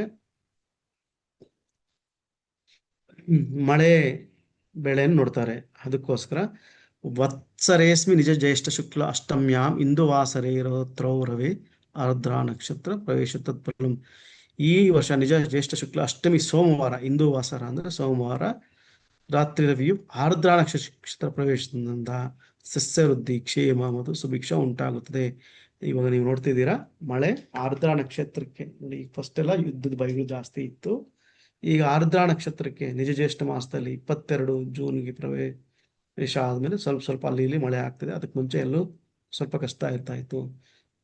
ಭೂಮಿಗೆ ರಜೋತ್ಪತ್ತಿ ಉಂಟಾಗೋದ್ರಿಂದ ಆ ದಿನಗಳಲ್ಲಿ ಭೂಮಿಯಲ್ಲಿ ಬಿತ್ತನೆ ಕೆಲಸ ಮಾಡಬಾರದು. ಯಾವತ್ತು ಆರ್ದ್ರ ನಕ್ಷತ್ರ ಎಂಟರ್ ಆದಾಗ 3 ದಿವಸ ಭೂಮಿಗೆ ರಜಸ್ವಲೆ ಅಂತ ಹೇಳ್ತಾರೆ. ಇದನ್ನು ತುಂಬಾ ವಿಶೇಷವಾಗಿ ನೋಡ್ಕೊಳ್ಬೇಕು. ರವಿ ಗ್ರಹಣ ಆರ್ದ್ರ ನಕ್ಷತ್ರದ ಸಂಕ್ರಮಣ, ಇದು ನಮ್ಮ ವ್ಯವಸಾಯಗಾರರಿಗೆ ನಾವು ಹೇಳಬೇಕಾಗುತ್ತೆ. ಆವಾಗ ಆ 3 ದಿವಸ 22, 23, 24 ಯಾವುದೇ ಕಾರಣಕ್ಕೂ ಭೂಮಿ ಬಿತ್ತಬೇಡ್ರಿ ಅಂತ. ಜ್ಯೇಷ್ಠ ಶುಕ್ಲ ಚಂದ್ರಚಾರ ಫಲಂ ಪ್ರತಿಷ್ಠತ ಫಲಂ ದುರ್ಭಿಕ್ಷ ಯುದ್ಧಾಮಯ ಭೀತಿ ಕೃಚ್ಛ ಲೋಕಸದನೋ ನೃಚ್ಯ ವಾಚಕೃದ್ಧಾಃ ದಗ್ಧಾಃ ಪುರಗ್ರಾಮ ವನಾದಯಶ್ಚ ಜ್ಯೇಷ್ಠಾದಿಯುಕ್ತೆ ಯದಿ ಬಹುಮವಾಸರೆ. ಈ ವರ್ಷ ಜ್ಯೇಷ್ಠ ಶುಕ್ಲ ಅಥವಾ ಪ್ರಥಮ ಮಂಗಳವಾರ ಬಂದಿರುವುದರಿಂದ ದುರ್ಭಿಕ್ಷ, ವ್ಯಾಧಿ ಪೀಡೆ, ರಾಜರುಗಳಲ್ಲಿ ಪರಸ್ಪರ ಕ್ರೋಧ ಮತ್ತು ಯುದ್ಧ ಭೀತಿ, ಹಳ್ಳಿ ಪಟ್ಟಣ ಮತ್ತು ಕಾಡುಗಳಲ್ಲಿ ಅಗ್ನಿಬಾಧೆ ಉಂಟಾಗುತ್ತದೆ. ಇದು ಮತ್ತೆ ಈಗ ನೋಡ್ಬೋದು, ನಿಂತೋಗಿದ್ದ ಯುದ್ಧ ಇರಾನ್ದು ಯುಎಸ್ದು ಮತ್ತೆ ಯುದ್ಧ ಆಯಿತು. ರಾಜರುಗಳು ಪರಸ್ಪರ ಕ್ರೋಧ ಭೀತಿ ಎಲ್ಲ ಆಗಿ ಅಗ್ನಿಬಾಧೆಗಳು ಸ್ವಲ್ಪ ಆಯಿತು. ಎಲ್ಲಿ ಇರಾನ್ ಕಡೆ ಎಲ್ಲ ಆಯಿತು, ಬೇರೆ ಕಡೆ ಒಂದಷ್ಟು ಅಗ್ನಿಬಾಧೆಗಳೆಲ್ಲ ಇಲ್ಲ ಆದಾಗೂ ನಮ್ಮ ಕಡೆ ತೊಂದರೆ ಇಲ್ಲ. ಭಗವಂತ ಚೆನ್ನಾಗಿಟ್ಟಿದ್ದಾನೆ, ನಾವು ಸಂತೋಷವಾಗಿರೋಣ. ಎಲ್ಲರಿಗೂ ಒಳ್ಳೇದಾಗ್ಲಿ ಅಂತ ಅವರು ಯುದ್ಧ ನಿಲ್ಲಿಸ್ಬೇಕು ಅಂತ ಪ್ರಾರ್ಥನೆ ಮಾಡೋಣ. ನಾವು ಪ್ರಾರ್ಥನೆ ಮಾಡೋದು ಬಿಟ್ಟು ನಾವು ಯುದ್ಧ ನಿಲ್ಸಕ್ಕೆ ಹೋದ್ರೆ ಭಗವಂತ ನಮಗೆ ಸಾಕಪ್ಪ ನೀನು ಬರಬೇಡ ಅಂತ ಹೇಳ್ತಾರೆ. ಆಷಾಢ ಶುಕ್ಲ ಸ್ವಾತಿ ತಿಥಿ ಫಲಂ, ಇದು ತುಂಬಾ ವಿಶೇಷ. ಆಷಾಢ ಶುಕ್ಲೇ ಪಕ್ಷೇತ ನವಮಿ ಸ್ವಾತಿ ಸಂಯುತ ವಾಯು ಸರ್ವತ ಸಂವಾದಿ ಭೂಮೌ ಬೀಜಂ ನವಾಪಯೇತ್. ಆಷಾಢ ಶುಕ್ಲ ಪಕ್ಷದಲ್ಲಿ ನವಮಿ ತಿಥಿ ಸ್ವಾತಿ ನಕ್ಷತ್ರದಿಂದ ಕೂಡಿರುವುದರಿಂದ ಎಲ್ಲ ಕಡೆಗಳಲ್ಲೂ ಅತಿಯಾಗಿ ಗಾಳಿ ಬೀಸುವುದರಿಂದ ಆ ಕಾಲದಲ್ಲಿ ಭೂಮಿಯಲ್ಲಿ ಬೀಜವನ್ನು ಬಿತ್ತಬಾರದು. ಯಾಕೆ ಸ್ವಾತಿ ನಕ್ಷತ್ರ ಬಂದ ಮೇಲೆ ಶುಕ್ಲ ಪಕ್ಷದಲ್ಲಿ ನವಮಿ ತಿಥಿ ಬಂದಿರೋದ್ರಿಂದ ಅಂದ್ರೆ ಗಾಳಿ ಜಾಸ್ತಿ ಇದ್ದಾಗ ಮೋಡ ಚದುರ್ತದೆ, ಮೋಡ ಚದುರಿದಾಗ ಮಳೆ ಆಗಲ್ಲ, ಮಳೆ ಆಗಲ್ಲ ಅಂದ್ರೆ ಭೂಮಿಯಲ್ಲಿ ಬೀಜ ಬಿತ್ತೋದ್ರಿಂದ ಬೆಳೆ ಆಗಲ್ಲ ಅಂತ. ಈಗಿನ ಬೋರ್ವೆಲ್ಗಳು, ಬಾವಿಗಳು, ಪಂಪ್ ಸೆಟ್ಗಳು ಏನಿದೆಯೋ ಅದು ಮಾಡ್ಕೊಳ್ಬೋದು. ಈಗ ಮಳೆಗೋಸ್ಕರ ಮಾಡ್ತಕ್ಕಂಥವ್ರು ದಯವಿಟ್ಟು ಬಿತ್ತನೆ ಮಾಡಬಾರ್ದು ಈ ಟೈಮಲ್ಲಿ ಅಂತ. ಆಷಾಢ ಕೃಷ್ಣ ಪಕ್ಷೇದ ದಶಮಿ ರೋಹಿಣಿಯುತ, ರೋಹಿಣಿಯಾಗ ಯಾವಾಗ ಬರ್ತದೋ ಚಂದ್ರನ ಫಲ ಅದು ಹೇಳ್ತಾ ಇದೆ. ಸರ್ವ ಸಸ್ಯ ಸಮೃದ್ಧಿ ಸ್ಯಾತ್ ಏಕಾದಶಿ ಅಂತೂ ಮಧ್ಯಮಂ. ಆಷಾಢ ಕೃಷ್ಣ ದಶಮಿ ತಿಥಿ ರೋಹಿಣಿ ನಕ್ಷತ್ರ ಯುಕ್ತವಾದ ಎಲ್ಲಾ ಸಸ್ಯಗಳು ಸಮೃದ್ಧಿ ಹೊಂದುತ್ತವೆ. ಮಕರ ಸಂಕ್ರಾಂತಿ ಫಲ ಸೂರ್ಯ ಸಿದ್ಧಾಂತ ಗಣಿತ ರೀತಿ ನೋಡಿ. ಇಲ್ಲಿ ಮಕರ ಸಂಕ್ರಾಂತಿ ಜನವರಿ 14, 2027 ಗಟಿ 50:30 ಸಮಯ. ಉತ್ತರ ಭಾದ್ರ ರೇವತಿ ನಕ್ಷತ್ರ ತೈತುಲಕರಣೆ ವೃಶ್ಚಿಕ ಲಗ್ನ ರವಿ. ಆಲ್ಮೋಸ್ಟ್ 50 ಗಟಿ 30 ವಿಗಟಿ ಅಂದ್ರೆ ಆಲ್ಮೋಸ್ಟ್ ಬೆಳಗ್ಗೆ 3 ಗಂಟೆ 4 ಗಂಟೆ ಆ ಟೈಮಲ್ಲಿ ಬರ್ತದೆ. ಅದು ಬರೋದ್ರಿಂದ ಏನ ರೇವತಿ ಸಮಯ, ಉತ್ತರ ಭಾದ್ರ ರೇವತಿ ನಕ್ಷತ್ರ ಆ ಒಂದು ಟೈಮಲ್ಲಿ ಸಂಧಿ ಕಾಲದಲ್ಲಿ ಬರ್ತಾ ಇದೆ. ಪರಿಗ ಯೋಗ, ತೈತುಲ ವಾಣಿಜ್ಯಕರಣ, ರವಿ ನಿರ್ಣಯನ ಮಕರ ಪ್ರವೇಶಿಸಿದ ಈ ಸಂಕ್ರಾಂತಿ ಪುರುಷನ ಹೆಸರು ಮಂದ. ಫಲ ಬ್ರಾಹ್ಮಣರಿಗೆ ಪೀಡೆ, ವಾರ ಫಲ ಸಸ್ಯ ವೃದ್ಧಿ, ಧಾನ್ಯ ಭತ್ತ, ಪಕ್ಷಫಲ ಸುಭಿಕ್ಷ ಕಾಲ, ಫಲ ಪಶು ಸೌಖ್ಯ, ನಟರಿಗೆ ತೊಂದರೆ, ಲಗ್ನ ಫಲ ಪಶ್ಚಿಮ ದಿಗ್ದೃಷ್ಟಿ, ವಾಯು ದಿಗ್ಗಮನ, ವಾಯುವ್ಯ ಕಡೆ ರವಿ ನೋಡ್ತಾ ಇರ್ತಾನೆ. ಫಲ ಅದಕ್ಕಿನ ಪೀಡೆ ಅಂದ್ರೆ ಈ ಗೌರ್ಮೆಂಟ್ ಅದು ಇದು ಯಾವ್ದಾದ್ರು ವಿಚಾರಗಳಲ್ಲಿ ಪಶ್ಚಿಮ ದಿಕ್ಕದಲ್ಲಿರೋರು ಸ್ವಲ್ಪ ತೊಂದರೆ ಆಗ್ತದಂತೆ. ಬ್ರಾಹ್ಮಣರು ಕೂಡ ಸಂಕ್ರಾಂತಿ ನಂತರ ಟೈಮ್ ಚೆನ್ನಾಗಿಲ್ಲ ಅಂತ ಇದು ಹೇಳ್ತಾ ಇದೆ. ಯಾಕೆಂದ್ರೆ ಇಲ್ಲಿ ಸಂಧಿ ಕಾಲದಲ್ಲಿ ಬರ್ತದೆ ಉತ್ತರ ಭಾದ್ರ ಮತ್ತೆ ರೇವತಿ ನಕ್ಷತ್ರ. ಇದು ಸ್ವಲ್ಪ ಇಶ್ಯೂಸ್ ಇರ್ತದೆ. ಇದು ಸ್ವಲ್ಪ ಮುಂದಕ್ಕೆ ಹೋಗ್ಬೇಕಾಗುತ್ತೆ ನಾವು ನೋಡ್ಕೊಂಡು. ತಿಥಿ ಫಲ ಸುಭಿಕ್ಷವಾಗಿರ್ತದೆ. ನಕ್ಷತ್ರ ಫಲ ಸುಲೋಚನಾ ದೃಷ್ಟಿ, ಫಲ ಬೆಲೆ ಹೆಚ್ಚು. ವರ್ಣಾದಿ 6ನೇ ಮಂಡಲ ಫಲ ಕ್ಷೇಮ ಸುಭಿಕ್ಷ ಯೋಗ, ಫಲ ಸುಭಿಕ್ಷ, ಕರ್ಣಫಲ ಲೋಲ ಚೇಷ್ಟೆ. ಕೃಷ್ಣವೇಣಿ ನದಿಯಲ್ಲಿ ಸ್ನಾನ ಅಂದ್ರೆ ಕೃಷ್ಣಾ ನದಿಯಲ್ಲಿ ಸ್ನಾನ ಮಾಡು ಅಂತ ಹೇಳ್ತಾರೆ. ಕಪ್ಪು ಬಟ್ಟೆ ಆಚ್ಛಾದನ, ಗೌರೋಜನ ಲೇಪನ, ಕಡಲೆ ಅಕ್ಷತೆ, ಕನ್ಯಾ ಇದೆಲೆ ಪುಷ್ಪ, ವಿದ್ರೂಮ ಭೂಷಣ, ಬೆಳ್ಳಿ ಆಭರಣ. ಕಡಲೆ ಅಕ್ಷತೆಯಿಂದ ಅಂದ್ರೆ ಕಡಲೆ ಉಸ್ಲಿ ಅಕ್ಷತೆ ಮಾಡಲ್ಲ, ಅದು ಯಾರಿಗಾದ್ರೂ ದಾನ ಕೊಡ್ಬೋದು. ಚಿನ್ನದ ಪಾತ್ರೆಯಲ್ಲಿ ಶಾಖ ಅನ್ನ, ಆಹಾರ, ಎಮ್ಮೆ ವಾಹನ, ಒಂಟೆ ಉಪವಾಹನ, ಇದೆಲ್ಲ ಫಲ ಇತ್ಯಾದಿ ವಜ್ರಾಯುಧ. ಕಂಬಳಿ ಬಹಿರಂಬರ, ಮಲಗಿರುವ ಅವಸ್ಥೆ ಫಲ. ಇದು ರವಿ ಯಾವ ತರ ಮಲಗಿದ್ದಾನೆ, ಏನು ಸಂಕ್ರಮಣ ಆಗ್ತದೆ ಅಂತೆಲ್ಲ ಕೊಡ್ತಿರ್ತಕ್ಕಂಥದ್ದು.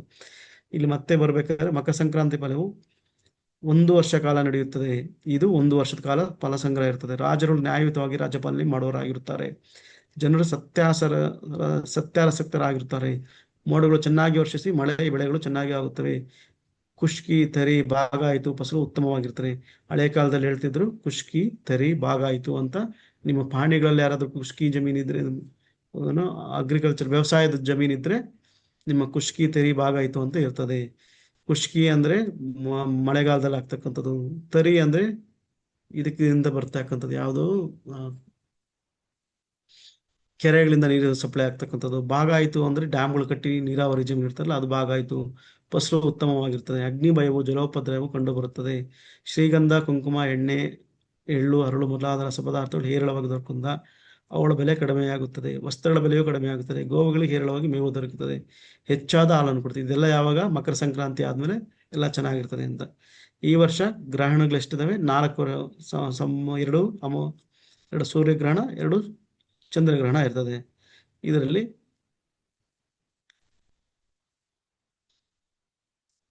ಒಂದೇ 20 ಫೆಬ್ರವರಿ 2027 ಶನಿವಾರ ಮಾಘ ಶುಕ್ಲ ಪಕ್ಷದಲ್ಲಿ ಪೂರ್ಣಿಮಾ ಸಂಭಾವ್ಯ. ಪೌರ್ಣಮಿಯಲ್ಲಿ ನಡೀತಕ್ಕಂಥದ್ದು. ಒಂದು ಪೆನುಂಬ್ರಲ್ ಚಂದ್ರಗ್ರಹಣ ಕಾಣಿಸುವುದಿಲ್ಲ. ಯಾವುದು ಗ್ರಹಣ ಕೂಡ ನಮಗೆ ಕಾಣಿಸಲ್ಲ. ಮಿಕ್ಕಿದೆಲ್ಲ ಖಂಡಗ್ರಾಸ ಪೂರ್ಣ ಚಂದ್ರಗ್ರಹಣಗಳು. ಇದೊಂದು ಪಾರ್ಷಿಯಲ್. ಸೊ ಇದ್ಯಾವುದು ನಮಗೆ ಕಾಣಿಸೋದ್ರಿಂದ ನಮ್ಮ ಭಾರತದಲ್ಲಿ ಗ್ರಹಣ ಆಚರಣೆಗಳಿಲ್ಲ. ಅದಕ್ಕೆ ಇದು ಗ್ರಹಣಗಳು ನಾವು ಆಚರಣೆ ಮಾಡಲ್ಲ. ಕಾರಣ ಏನಪ್ಪಾ ಅಂದ್ರೆ ಗ್ರಹಣಗಳು ಆಗೋ ಟೈಮಲ್ಲಿ ಗ್ರಹಣದ ನೆರಳು ನಮ್ಮ ಮೇಲೆ ಬೀಳ್ಬೇಕಾದ್ರೆ ಅಲ್ಲಿ ನಮ್ಮ ಒಂದು ಏನು ಅಲ್ಟ್ರಾವೈಲೆಟ್ ರೇಸು ಅದೆಲ್ಲ ಬರ್ತಾ ಇರ್ತದೆ. ಆವಾಗ ಎನರ್ಜಿ ಜಾಸ್ತಿ ಇರ್ತದೆ ಅಂತ. ಈಗ ನಮ್ಮ ಕಣ್ಣಿಗೆ ಯಾವುದು ಕಾಣಿಸಲ್ಲ, ಅದೇ ಬೇರೆ ಕಡೆ ಕಾಣಿಸ್ತಿರೋದ್ರಿಂದ ಅದು ನಮಗೇನು ಇಂಪ್ಯಾಕ್ಟ್ ಆಗಲ್ಲ ಅಂತ ಆಗಿನ ಕಾಲದಲ್ಲಿ ಋಷಿಗಳು ಹೇಳ್ತಾ ಇದ್ರು. ಅದಕ್ಕೋಸ್ಕರ ಅದನ್ನು ನಾವು ಆಚರಣೆ ಮಾಡಲ್ಲ. ನಮ್ಮ ಶಾಸ್ತ್ರ ಪ್ರಕಾರ ನಾವು ಆಚರಣೆ ಮಾಡಲ್ಲ. ಇಲ್ಲಿ ಗುರು ಶುಕ್ರಾಸ್ತಾವೋದಯ ಕಾಲಗಳು ಅಂತ ಹೇಳ್ತಾರೆ. ಗುರು ಶುಕ್ರ ಅಸ್ತ ಆಗಿರ್ಬೇಕಾದ್ರೆ ಯಾವುದೇ ಶುಭ ಕಾರ್ಯಗಳು ಮಾಡಬಾರದು ಅಂತ ಶಾಸ್ತ್ರ ಹೇಳ್ತಕ್ಕಂಥದ್ದು. ಯಾವಾಗಿಂದ ಗುರು ಅಸ್ತ? ಈಗ ಕಟಕ ರಾಶಿಯಲ್ಲಿ ಗುರು ಅಸ್ತ ಆಗಿದ್ದಾನೆ 19/7/2026 ಪಶ್ಚಿಮದಲ್ಲಿ ಅಸ್ತ ಆಗಿದ್ದಾನೆ. ಮತ್ತೆ 9/8/2026 ನಾಳೆ 9ನೇ ತಾರೀಕು ಆಗಸ್ಟ್ ಪೂರ್ವ ದಿಕ್ಕಲ್ಲಿ ಉದಯ ಆಗ್ತದೆ. ಅದುವರೆಗೂ ಈ ಒಂದು ಶುಭ ಕಾರ್ಯಗಳು ಮಾಡಬಾರ್ದು ಅಂತ. ಆದ್ರೆ ಶುಕ್ರ 2 ಇರ್ಬೇಕಾದ್ರೆ ದಾನ ಧರ್ಮ ಮಾಡಿ ಎಮರ್ಜೆನ್ಸಿ ಇದ್ರೆ ಮಾಡ್ತಾರೆ ಅಂತ. ಇದು ಆಲ್ಮೋಸ್ಟ್ ಆಷಾಢ ಮಾಸದಲ್ಲಿ ಇದ್ದಾರೆ, ಯಾರು ಶುಭ ಕಾರ್ಯಗಳು ಮಾಡಿರಲ್ಲ, ಅದು ತೊಂದರೆ ಇಲ್ಲ. ಆದ್ರೆ ಶುಕ್ರ 19 ಅಕ್ಟೋಬರ್ 2026 27/10/2026 ಈ ಒಂದು 8-9 ದಿನ ಶುಕ್ರ ಅಸ್ತ ಆಗಿರೋ ಟೈಮಲ್ಲಿ ನಾವು ಶುಭ ಕಾರ್ಯಗಳು ಮಾಡಬಾರ್ದು. ನಾನು ಸ್ಪೆಸಿಫಿಕ್ ಆಗಿ ಎಲ್ಲರಿಗೂ ಮಾಡಬೇಡ ಅಂತ ಹೇಳ್ತೀನಿ, ಯಾಕಂದ್ರೆ 8-9 ದಿವಸ ಇರೋದ್ರಿಂದ. ಇಲ್ಲ ಸ್ವಾಮಿ ಇದು ಬೇರೆ ಟೈಮ್ ಸಿಗಲ್ಲ, ಆ ಟೈಮ್ ಸಿಗಲ್ಲ ಅಂದ್ರೆ ಅದು ಅವರವರ ಒಂದು ಕರ್ಮದ ಫಲ. ಆದರೆ ಮದುವೆಗಳಿಗಂತೂ ದಯವಿಟ್ಟು ಕೊಡಲೇಬೇಡಿ ಮುಹೂರ್ತಗಳು ಅಂತ ನಾನು ಸಜೆಸ್ಟ್ ಮಾಡ್ತೀನಿ. ಮಿಕ್ಕಿದ್ದೇನೇ ಇದ್ರು ನೋಡ್ಕೊಳ್ಬೇಕು. ಇದು ತುಂಬಾ ಇಂಪಾರ್ಟೆಂಟ್. ಮುಹೂರ್ತಗಳಲ್ಲಿ ಗುರು ಶುಕ್ರ ಅಸ್ತೋದಯ ಕಾಲಗಳು ದಯವಿಟ್ಟು ನೋಡ್ಕೊಳ್ರಿ, ಬೇರೆಯವ್ರಿಗೂ ಹೇಳ್ರಿ, ಫಾಲೋ ಮಾಡ್ರಿ. ದಯವಿಟ್ಟು ಮಾಡಬೇಡಿ ಅಂತ ಸಜೆಸ್ಟ್ ಮಾಡಿ. ಮಾಡೋದ್ರಿಂದ ಸ್ವಲ್ಪ ತೊಂದರೆಗಳಿರ್ತದೆ. ಮತ್ತು ಗುರು ಶನಿ ರಾಶಿ ಸಂಚಾರ ಫಲಗಳು. ಗುರು ಈ ವರ್ಷಾದಿಯಲ್ಲಿ 1/6/2026 ಮಿಥುನ ರಾಶಿಯಲ್ಲಿದ್ದು ಅದಾದ್ಮೇಲೆ ಕಟಕ ರಾಶಿಗೆ 31 ಅಕ್ಟೋಬರ್ವರೆಗೂ ಬರ್ತದೆ. 31 ಅಕ್ಟೋಬರಿಂದ 24/1/2027 ಸಿಂಹ ರಾಶಿಗೆ ಬರ್ತದೆ. 24/1/2027 ಮತ್ತೆ ವಕ್ರಚಲನೆಯಾಗಿ ಕಟಕ ರಾಶಿಗೆ ಬರ್ತದೆ. ಈಗ ನೀವು ನೋಡಿರ್ತೀರಿ, ವಕ್ರ ಗುರುವಾಗಿ ಒಂದು 6 ತಿಂಗಳು ಬೇರೆ ರಾಶಿಗೆ ಬರ್ದಿರ ಒಂದೇ ರಾಶಿಯಲ್ಲಿ ಇದ್ದು ಮಿಥುನ ರಾಶಿ ಮತ್ತು ವೃಷಭ ರಾಶಿಯಲ್ಲಿ ಅದು ಸ್ವಲ್ಪ ಲೇಟ್ ಆಗಿದೆ ಅಂತ ಅತಿಚಾರ ಗುರು ಈಗ ಆಗ್ತಾ ಇದೆ. ಈ ಅತಿಚಾರ ಗುರು ಮಾಡ್ಬೇಕಾದ್ರೆ ಆದಷ್ಟು ಏನು ಮಾಡಕ್ ಹೋಗ್ಬೇಡ ಅಂತ ಹೇಳ್ತಾರೆ. ಆದ್ರೆ ಈ ಗುರು ಅತಿಚಾರದಲ್ಲಿ ಇರ್ಬೇಕಾದ್ರೆ ನನಗೆ ಯಾವುದೋ ಒಂದು ಗ್ರಂಥದಲ್ಲಿ ಓದಿದ್ದು ಜ್ಞಾಪಕ, ಇವ 2 ವರ್ಷ 3 ವರ್ಷ 5 ವರ್ಷದಲ್ಲಿ ಕೊಡ್ತಕ್ಕಂಥ ಫಲಗಳು ಒಂದೇ ಸಲ ಬೇಗ ಬೇಗ ಕೊಡ್ತಾರೆ ಅಂತ, ಅಷ್ಟು ಫಾಸ್ಟ್ ಆಗಿ ಕೆಲಸ ಮಾಡ್ಬೇಕು ನಾವು ಅಂತ. ಇಲ್ಲ ನಿಧಾನಕ್ಕೆ ಮಾಡ್ತೀರಿ ಅಂದ್ರೆ ಆವಾಗ ಈ ಅತಿಚಾರ ಸಮಯದಲ್ಲಿ ಮಾಡಬಾರ್ದು ಅಂತ. ಶನಿ ವರ್ಷ ಪೂರ್ತಿ ಮೀನ ರಾಶಿಯಲ್ಲೇ ಇರ್ತಾರೆ, ಬೇರೆ ಯಾವುದು ರಾಶಿ ಸಂಚಾರಗಳಿಲ್ಲ. ಇನ್ನು ಧರ್ಮಶಾಸ್ತ್ರ ವಿಚಾರ ಬಂದಾಗ ಪೂರ್ಣಿಮಾಯ ಪ್ರಾಕ್ತಾಪ್ತ ಅಥವಾ ಪೂರ್ಣಿಮೋಪಕ್ತ ಭಾರ್ಗವೇ ಎಂದರೆ ಪೂರ್ಣಿಮಾ ಅತಿ ಸಮೀಪ ಬರುವ ಶುಕ್ರವಾರವೆಂದರ್ಥ. ಇಲ್ಲಿ ವರಮಹಾಲಕ್ಷ್ಮಿ ವ್ರತದ ಬಗ್ಗೆ ಶ್ಲೋಕ ಕೊಟ್ಟಿರ್ತಕ್ಕಂಥದ್ದು ನೀವು ನೋಡಿದ್ರೆ ನಿಮ್ಗೆ ಗೊತ್ತಿದೆ. ಕೇಳ್ತಿದ್ರಿ ನೀವು ನನಗೆ ಯಾರೋ ಒಬ್ರು ಫಸ್ಟ್ 2ನೇದವರಲ್ಲ 3ನೇದವರಲ್ಲೂ ಕ್ಲಾಸಲ್ಲಿ ಕೇಳ್ತಿದ್ರಿ, ಸ್ವಾಮಿ ಈ ಸಲನೂ ಕನ್ಫ್ಯೂಷನ್ ಇದೆ, ಹೋದ ವರ್ಷನೂ ಕನ್ಫ್ಯೂಷನ್ ಇದೆ ವರಮಹಾಲಕ್ಷ್ಮಿ ಹಬ್ಬದ್ದು ಅಂತ. ಏನಪ್ಪಾ ಶಾಸ್ತ್ರ ಹೇಳುತ್ತೆ ಅಂದ್ರೆ ತುಂಬಾ ಸಿಂಪಲ್ ಆಗಿ, ಹುಣ್ಣಿಮೆಗೆ ಹತ್ರ ಇರ್ತಕ್ಕಂಥ ಶುಕ್ರವಾರ ವರಮಹಾಲಕ್ಷ್ಮಿ ಹಬ್ಬ ಮಾಡಬೇಕು. ಆ ಹುಣ್ಣಿಮೆಗೆ ಹತ್ರ ಇರ್ತಕ್ಕಂಥ ಶುಕ್ರವಾರ ಯಾವುದು ಅಂದ್ರೆ ಹುಣ್ಣಿಮೆ ಯಾವತ್ತು ಸಂಜೆ ಅಂದ್ರೆ ಹುಣ್ಣಿಮೆಗೆ ಹತ್ರ ಸಂಜೆ ಯಾವ್ದಿರ್ತದೋ ಅದಕ್ಕೆ ಹತ್ರ ಇರ್ತಕ್ಕಂಥ ಶುಕ್ರವಾರ ಮಾಡಬೇಕು ಅಂತ. ಈ ಸಲ ಹುಣ್ಣಿಮೆ ಸಂಜೆ ನಿಶಿತ ಕಾಲ ಅಂತ ಹೇಳ್ತಾರೆ, ಸಂಜೆ ಹುಣ್ಣಿಮೆ ದಿವಸ ನಮಗೆ ಬಂದಿಲ್ಲ, ಶುಕ್ರವಾರ ಬಂದಿಲ್ಲ. ಶುಕ್ರವಾರ ಸಂಜೆ ಹುಣ್ಣಿಮೆನೇ ಇದೆ, ಆದ್ರೆ ಮಧ್ಯಾಹ್ನ ಸಂಜೆಗೆ 3 ಗಂಟೆಗೆಲ್ಲ ಮುಗ್ದೋಗೋದ್ರಿಂದ ಅದಕ್ಕೆ ಮುಂದಿನ ಶುಕ್ರವಾರ ಹುಣ್ಣಿಮೆಗೆ ಹತ್ರ ಸಂಜೆ ನಿಶ್ಚಿತ ಕಾಲದಲ್ಲಿ ಇರ್ತಕ್ಕಂಥ ದಿವಸ ನಾವು ವ್ರತಾಚರಣೆ ಮಾಡಬೇಕು. ಸಂಬಂಧಪಟ್ಟ ಪೂರ್ಣಿಮಾ ವ್ಯಾಪ್ತಿಯನ್ನು ಮೇಲಿನ ಸ್ಕಾಂದ ಪುರಾಣ ಮತ್ತು ಭವಿಷ್ಯೋತ್ತರ ಪುರಾಣಗಳು ತಿಳಿಸಿದೆ. ಅದರಂತೆ ಶ್ರಾವಣ ಶುಕ್ಲ ಪೂರ್ಣಿಮಾ ಶುಕ್ರವಾರ ಬಂದಾಗ ನಿಶಾಮುಖ ವ್ಯಾಪಿನಿಯುಳ್ಳ ಪೂರ್ಣಿಮೆ. ನೋಡಿ, ನಿಶಾಮುಖ ನಿಶ್ಚಿತ ಕಾಲ ಅಂದ್ರೆ ಸಂಜೆ ಹೊತ್ತು, ರಾತ್ರಿ ಹೊತ್ತು ಯಾವತ್ತಿರ್ತದೆ ಸಂಜೆ 6 ಗಂಟೆ ಮೇಲೆ ಇರ್ತಕ್ಕಂಥದ್ರಲ್ಲಿ ಪೂರ್ಣಿಮೆ ದಿವಸ ಗ್ರಾಹ್ಯ ಅಂತ. ಕೃಷ್ಣ ಪಕ್ಷ ಸಂಬಂಧವುಳ್ಳ ಪೂರ್ಣಿಮೆಯು ನಿಷೇಧವೆಂದು. ಹುಣ್ಣಿಮೆಯಾಗಿ ಕೃಷ್ಣ ಪಕ್ಷ ಪಾಡ್ಯಮಿ ಬಂದು ಬಿಟ್ಟಿದೆ ಅಂದ್ರೆ ಸಂಜೆ 6 ಗಂಟೆ ಮೇಲೆ ಆವತ್ತು ನಾವು ಮಾಡಬಾರದು. ಏನು ವರಮಹಾಲಕ್ಷ್ಮಿ ವ್ರತ ಅದಕ್ಕೆ ಮುಂದಿನ ವಾರನೇ ಮಾಡಬೇಕು. ನಿಶಾಮುಖ ವ್ಯಾಪನೆ ಇಲ್ಲದ ಕೃಷ್ಣ ಪಕ್ಷಯುತವಾದ ಪೂರ್ಣಿಮೆಯು ಇದ್ದರೆ ಶ್ರಾವಣ ಶುಕ್ಲ ಪೂರ್ಣಿಮೆ ಅತಿ ಸಮೀಪ ಬರುವ ಇಂದಿನ ಶುಕ್ರವಾರ ದಿನವೇ ವರಮಹಾಲಕ್ಷ್ಮಿ ವ್ರತಾಚರಣೆ. ಈ ವರ್ಷ 28/8/2026 ಶ್ರಾವಣ ಶುಕ್ಲ ಪೂರ್ಣಿಮೆ 6:46 ಗಂಟೆ ಶುಕ್ರವಾರ ಇದು. ನೋಡಿ, ಬೆಳಗ್ಗೆನೆ ಮುಗಿದೋಗ್ತದೆ. 6 ಗಂಟೆ ಅಂತಂದ್ರೆ 24 × 6 48, 96 96 ಪ್ಲಸ್ 104 124 ನಿಮಿಷ, ಆಲ್ಮೋಸ್ಟ್ 2 ಗಂಟೆ 2.5 ಅವರ್ ಮಾತ್ರ ಇರ್ತದೆ ಹುಣ್ಣಿಮೆ. ಅದಕ್ಕೆ ನಿಶಾಮುಖ ಇರಲ್ಲ, ಗುರುವಾರ ಇರ್ತದೆ ಹುಣ್ಣಿಮೆ. ಅದಕ್ಕೋಸ್ಕರ ಪೂರ್ಣಿಮಾನ 1 ವಾರ ಮುಂಚೆ 21ನೇ ತಾರೀಕು ನಾವು ಹಬ್ಬ ಮಾಡಬೇಕು. ಯಾರಾದ್ರೂ ಬಂದು ಕೇಳಿದ್ರೆ 21 ಆಗಸ್ಟ್ 2026 ವರಮಹಾಲಕ್ಷ್ಮಿ ವ್ರತಾಚರಣೆ ಇದೆ, ಅವತ್ತು ಮಾಡ್ಕೊಳ್ರಿ ಅಂತ ಹೇಳ್ಬೇಕು. ಒಂದು. ಎರಡನೇದು ಯಾಕೆ ಅಂದ್ರೆ ನೆಕ್ಸ್ಟ್ ಶುಕ್ರವಾರ ಹುಣ್ಣಿಮೆ ಸಂಜೆ ಇರಲ್ಲ, ಅದಕ್ಕೆ ರಾತ್ರಿ ಸಂಜೆ, ಅದಕ್ಕೋಸ್ಕರನೇ ಅದು 21ನೇ ತಾರೀಕೆ ಮಾಡ್ಕೊಳ್ಬೇಕು ಅಂತ ನೀವು ಎಲ್ಲರಿಗೂ ಹೇಳ್ಬೋದು. ಈಗ ನೀವು ಎಲ್ಲರ ಜ್ಯೋತಿಷಿಗಳು ಪಂಚಾಂಗ ನಿಮ್ಗೆ ಇವಾಗ ನೋಡೋದಕ್ಕೆ ಎಲ್ಲ ವಿಚಾರಗಳಿದ್ದಾವೆ ಅಂತ ಇಲ್ಲೇ ಇದೆ. ನೀವು ಕೇಳ್ತಾ ಇದ್ದಿದ್ದ ಪಂಚಾಂಗದ ವಿಚಾರದಲ್ಲಿ ಒಂದಷ್ಟು ವಿಚಾರಗಳು ಇಲ್ಲೇ ಬಂದಿರ್ತದೆ. ಇಲ್ಲಿ ಮತ್ತೆ ಇದಕ್ಕೆ ಅವರ ಆಧಾರಗಳೆಲ್ಲ ಕೊಟ್ಟಿರ್ತಾರೆ. ಒಂದು ಪಕ್ಷದಲ್ಲಿ ಸಾಮಾನ್ಯವಾಗಿ ಬರ್ತಕ್ಕಂಥ 15 ದಿನಗಳಲ್ಲಿ ತಿಥಿಕ್ಷಯವಶಾತ್ 14 ದಿನಗಳು ಮಾತ್ರ ಮತ್ತು ತಿಥಿವೃದ್ಧಿಯಾಗಿ 16 ದಿನಗಳು ಬಂದಿರುತ್ತವೆ. ಶ್ರಾವಣ ಶುಕ್ಲ ಪಾಡ್ಯಮೆಯು ಭಾನು ಸೋಮ ಮಂಗಳ ಇದೆಲ್ಲ ಅವ್ರು ಕೊಟ್ಟಿರ್ತಕ್ಕಂಥದ್ದು ಯಾಕೆ ಬಂದಿದೆ, ನಿಶಾಮುಖ ಯಾಕೆ ಇಲ್ಲ ಅಂತ ಹೇಳ್ಬಿಟ್ಟು ತಿಥಿಕ್ಷಯದಿಂದ ತಿಥಿವೃದ್ಧಿಯಿಂದ ಬಂದಿದೆ. ಇದಾದ ವೃತಕಥೆಯಲ್ಲಿ ಸಹ ಶ್ರಾವಣೇ ಶುಕ್ಲ ಪಕ್ಷೇತು ದ್ವಿತೀಯ ಭೃಗುವಾಸರೆ ಎಂದು ಮುದ್ರಿಸುವುದು ಕಂಡು ಬರುತ್ತದೆ. ಭೃಗುವಾಸರೆ ಅಂದ್ರೆ ಶುಕ್ರವಾಸರ, ಇದೆಲ್ಲ ನೋಡಿದ್ರೆ ನಿಮ್ಗೆಲ್ಲ ವಿಚಾರ ಇದೆ. ತಿಥಿ ಪಂಚಾಂಗ ಶ್ರವಣ ಧರ್ಮಶಾಸ್ತ್ರ ಅದಾದ್ಮೇಲೆ ನೋಡಿ 22/8/90 ಮೊದಲನೇ ಶುಕ್ರವಾರ ಅಷ್ಟಮಿ ತಿಥಿ, 29/8/58 ಎರಡನೇ ಶುಕ್ರವಾರ ಪೂರ್ಣಿಮಾ, 9 ಎರಡನೇ ಶುಕ್ರವಾರ ಪೂರ್ಣಿಮಾ ತಿಥಿ ನಿಶಾಮುಖ ವ್ಯಾಪನೆ ಇಲ್ಲದ್ರಿಂದ ಮೊದಲನೇ ಶುಕ್ರವಾರ ವರಮಹಾಲಕ್ಷ್ಮಿ ವ್ರತ ಆಚರಿಸಿದೆ. ಇಲ್ಲಿ ಯಾವತ್ತು ಮಾಡಿದ್ದಾರೆ ಅಂತ ಹಿಂದಿನ ಪಂಚಾಂಗಗಳೆಲ್ಲ ಅವ್ರು 114 140 ವರ್ಷ ಮಾಡಿರೋದ್ರಿಂದ ಅದ್ರದ್ದೆಲ್ಲ ಎಕ್ಸಾಂಪಲ್ಸ್ ಇಲ್ಲಿ ಕೊಟ್ಕೊಂಡು ಹೋಗಿದ್ದಾರೆ. 71ರಲ್ಲೂ ಅದೇ ತರ ಬಂದಿತ್ತು. 2025ರಲ್ಲಿ ನೋಡಿ, ಹೋದ ವರ್ಷ ನಿಮ್ಗೆ ಹೇಳ್ತಾ ಇದ್ದೆ ಪೂರ್ಣಿಮೆ ಸ್ವಲ್ಪ ಕನ್ಫ್ಯೂಷನ್ ಸಿಕ್ತು, ಅದು 3ನೇ ಶುಕ್ರವಾರ ಬಂತು, ಆದರೂ ಮಾಡಿದ್ದಾರೆ. ಯಾಕೆ ಅಂದರೆ ಶುಕ್ರವಾರ ಶುಕ್ರವಾರ ಪ್ರತಿಪಕ್ಷದ ತಿಥಿವೃದ್ಧಿಯಿಂದ ಪಕ್ಷದ 16 ದಿನದ ಉದಾಹರಣೆ. 1-8 ಅಷ್ಟಮಿ 2ನೇ ಶುಕ್ರವಾರ, 8-8-2025 ಚತುರ್ದಶಿ 3ನೇ ಶುಕ್ರವಾರ, ಶನಿವಾರ ಪೂರ್ಣಿಮಾ 17-23 ಗಂಟೆವರೆಗೂ ಇರೋದ್ರಿಂದ 3ನೇ ಶುಕ್ರವಾರನೇ ಹಬ್ಬ ಮಾಡಿರ್ತಕ್ಕಂಥದ್ದು. ಯಾಕೆ ಅಂದರೆ ಅಲ್ಲಿ ಮಧ್ಯಾಹ್ನದ ಮೇಲೆ ಹುಣ್ಣಿಮೆ ಬಂದಿರ್ತದೆ. 8-8-2026 ಪೂರ್ಣಿಮಾ ಅತಿ ಸಮೀಪ ಹಿಂದಿನ ಶುಕ್ರವಾರ ವರಮಹಾಲಕ್ಷ್ಮಿ ವ್ರತ ಆಚರಿಸಲಾಗಿದೆ. ಪ್ರಥಮೋಪಕಾರ ವಿಚಾರ ನೋಡಿ, ಪ್ರಥಮೋಪಕರ್ಮ ಯಜುರುಪಕರ್ಮ ಅಂತಕ್ಕಂಥದ್ದು ಬ್ರಾಹ್ಮಣರಿಗೆ, ವೈಶ್ಯರಿಗೆ, ಎಲ್ಲರಿಗೂ, ಕ್ಷತ್ರಿಯರಿಗೆ ಎಲ್ಲರಿಗೂ ಯಾರ್ಯಾರಿಗೆ ಉಪನಯನ ಆಗಿರ್ತದೋ ಅವ್ರಿಗೆಲ್ಲರಿಗೂ ಇದು ತುಂಬ ರಿಕ್ವೈರ್ಮೆಂಟ್ ಇರ್ತದೆ. ಇದು ಈಗ ಇದೊಂದು ವಿಜಯದಶಮಿ ವಿಚಾರ. 2 ವಿಚಾರ ನಾನು ಮಾತಾಡ್ಬಿಟ್ಟು ಇವತ್ತಿನ ಕ್ಲಾಸ್ ನಾನು ಕ್ಲೋಸ್ ಮಾಡ್ತೀನಿ. ಋಗ್ವೇದದಲ್ಲಿ ಯಜುರುಪಕರ್ಮ 26-8-2026 ಬುಧವಾರ ಶ್ರಾವಣ ಶುಕ್ಲ ತ್ರಯೋದಶಿ. ಈ ಶುಕ್ಲ ತ್ರಯೋದಶಿ ದಿವಸ ಬಂದಿರೋದ್ರಿಂದ ಅವ್ರು ಯಜುರುಪಕರ್ಮ ತ್ರಯೋದಶಿ ಶ್ರವಣ ನಕ್ಷತ್ರಕ್ಕೆ ಮಾಡ್ತಾರೆ. ಶ್ರವಣ ನಕ್ಷತ್ರ ಬಂದಾಗ ಋಗುಪಕರ್ಮ ಮಾಡ್ತಾರೆ, ಅದು ಅವತ್ತಾಗುತ್ತೆ ಉಪಕರ್ಮ. 2ನೇದು ಯಜುರ್ವೇದದಲ್ಲಿ ಪ್ರಥಮೋಪಕರ್ಮ ಯಾವಾಗ ಮಾಡ್ತಾರೆ ಅಂದರೆ ಹುಣ್ಣಿಮೆ ದಿವಸ ಮಾಡ್ತಾರೆ. ಹುಣ್ಣಿಮೆ ಯಾವತ್ತು ಬಂದಿದೆ?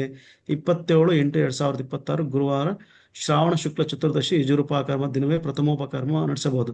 ತೈತ್ತರಿಗೆ ಶಾಖೆಯವರು ಮತ್ತು ನಿರ್ಣಯ ಸಿಂಧು ಪಕ್ಷದವರು 28-8-2026 ಶುಕ್ರವಾರ ಶ್ರಾವಣ ಶುಕ್ಲ ಪೂರ್ಣಿಮಾ ದಿನವೇ ಪ್ರಥಮೋಪಕರ್ಮ ಮಾಡ್ತಕ್ಕಂಥದ್ದು.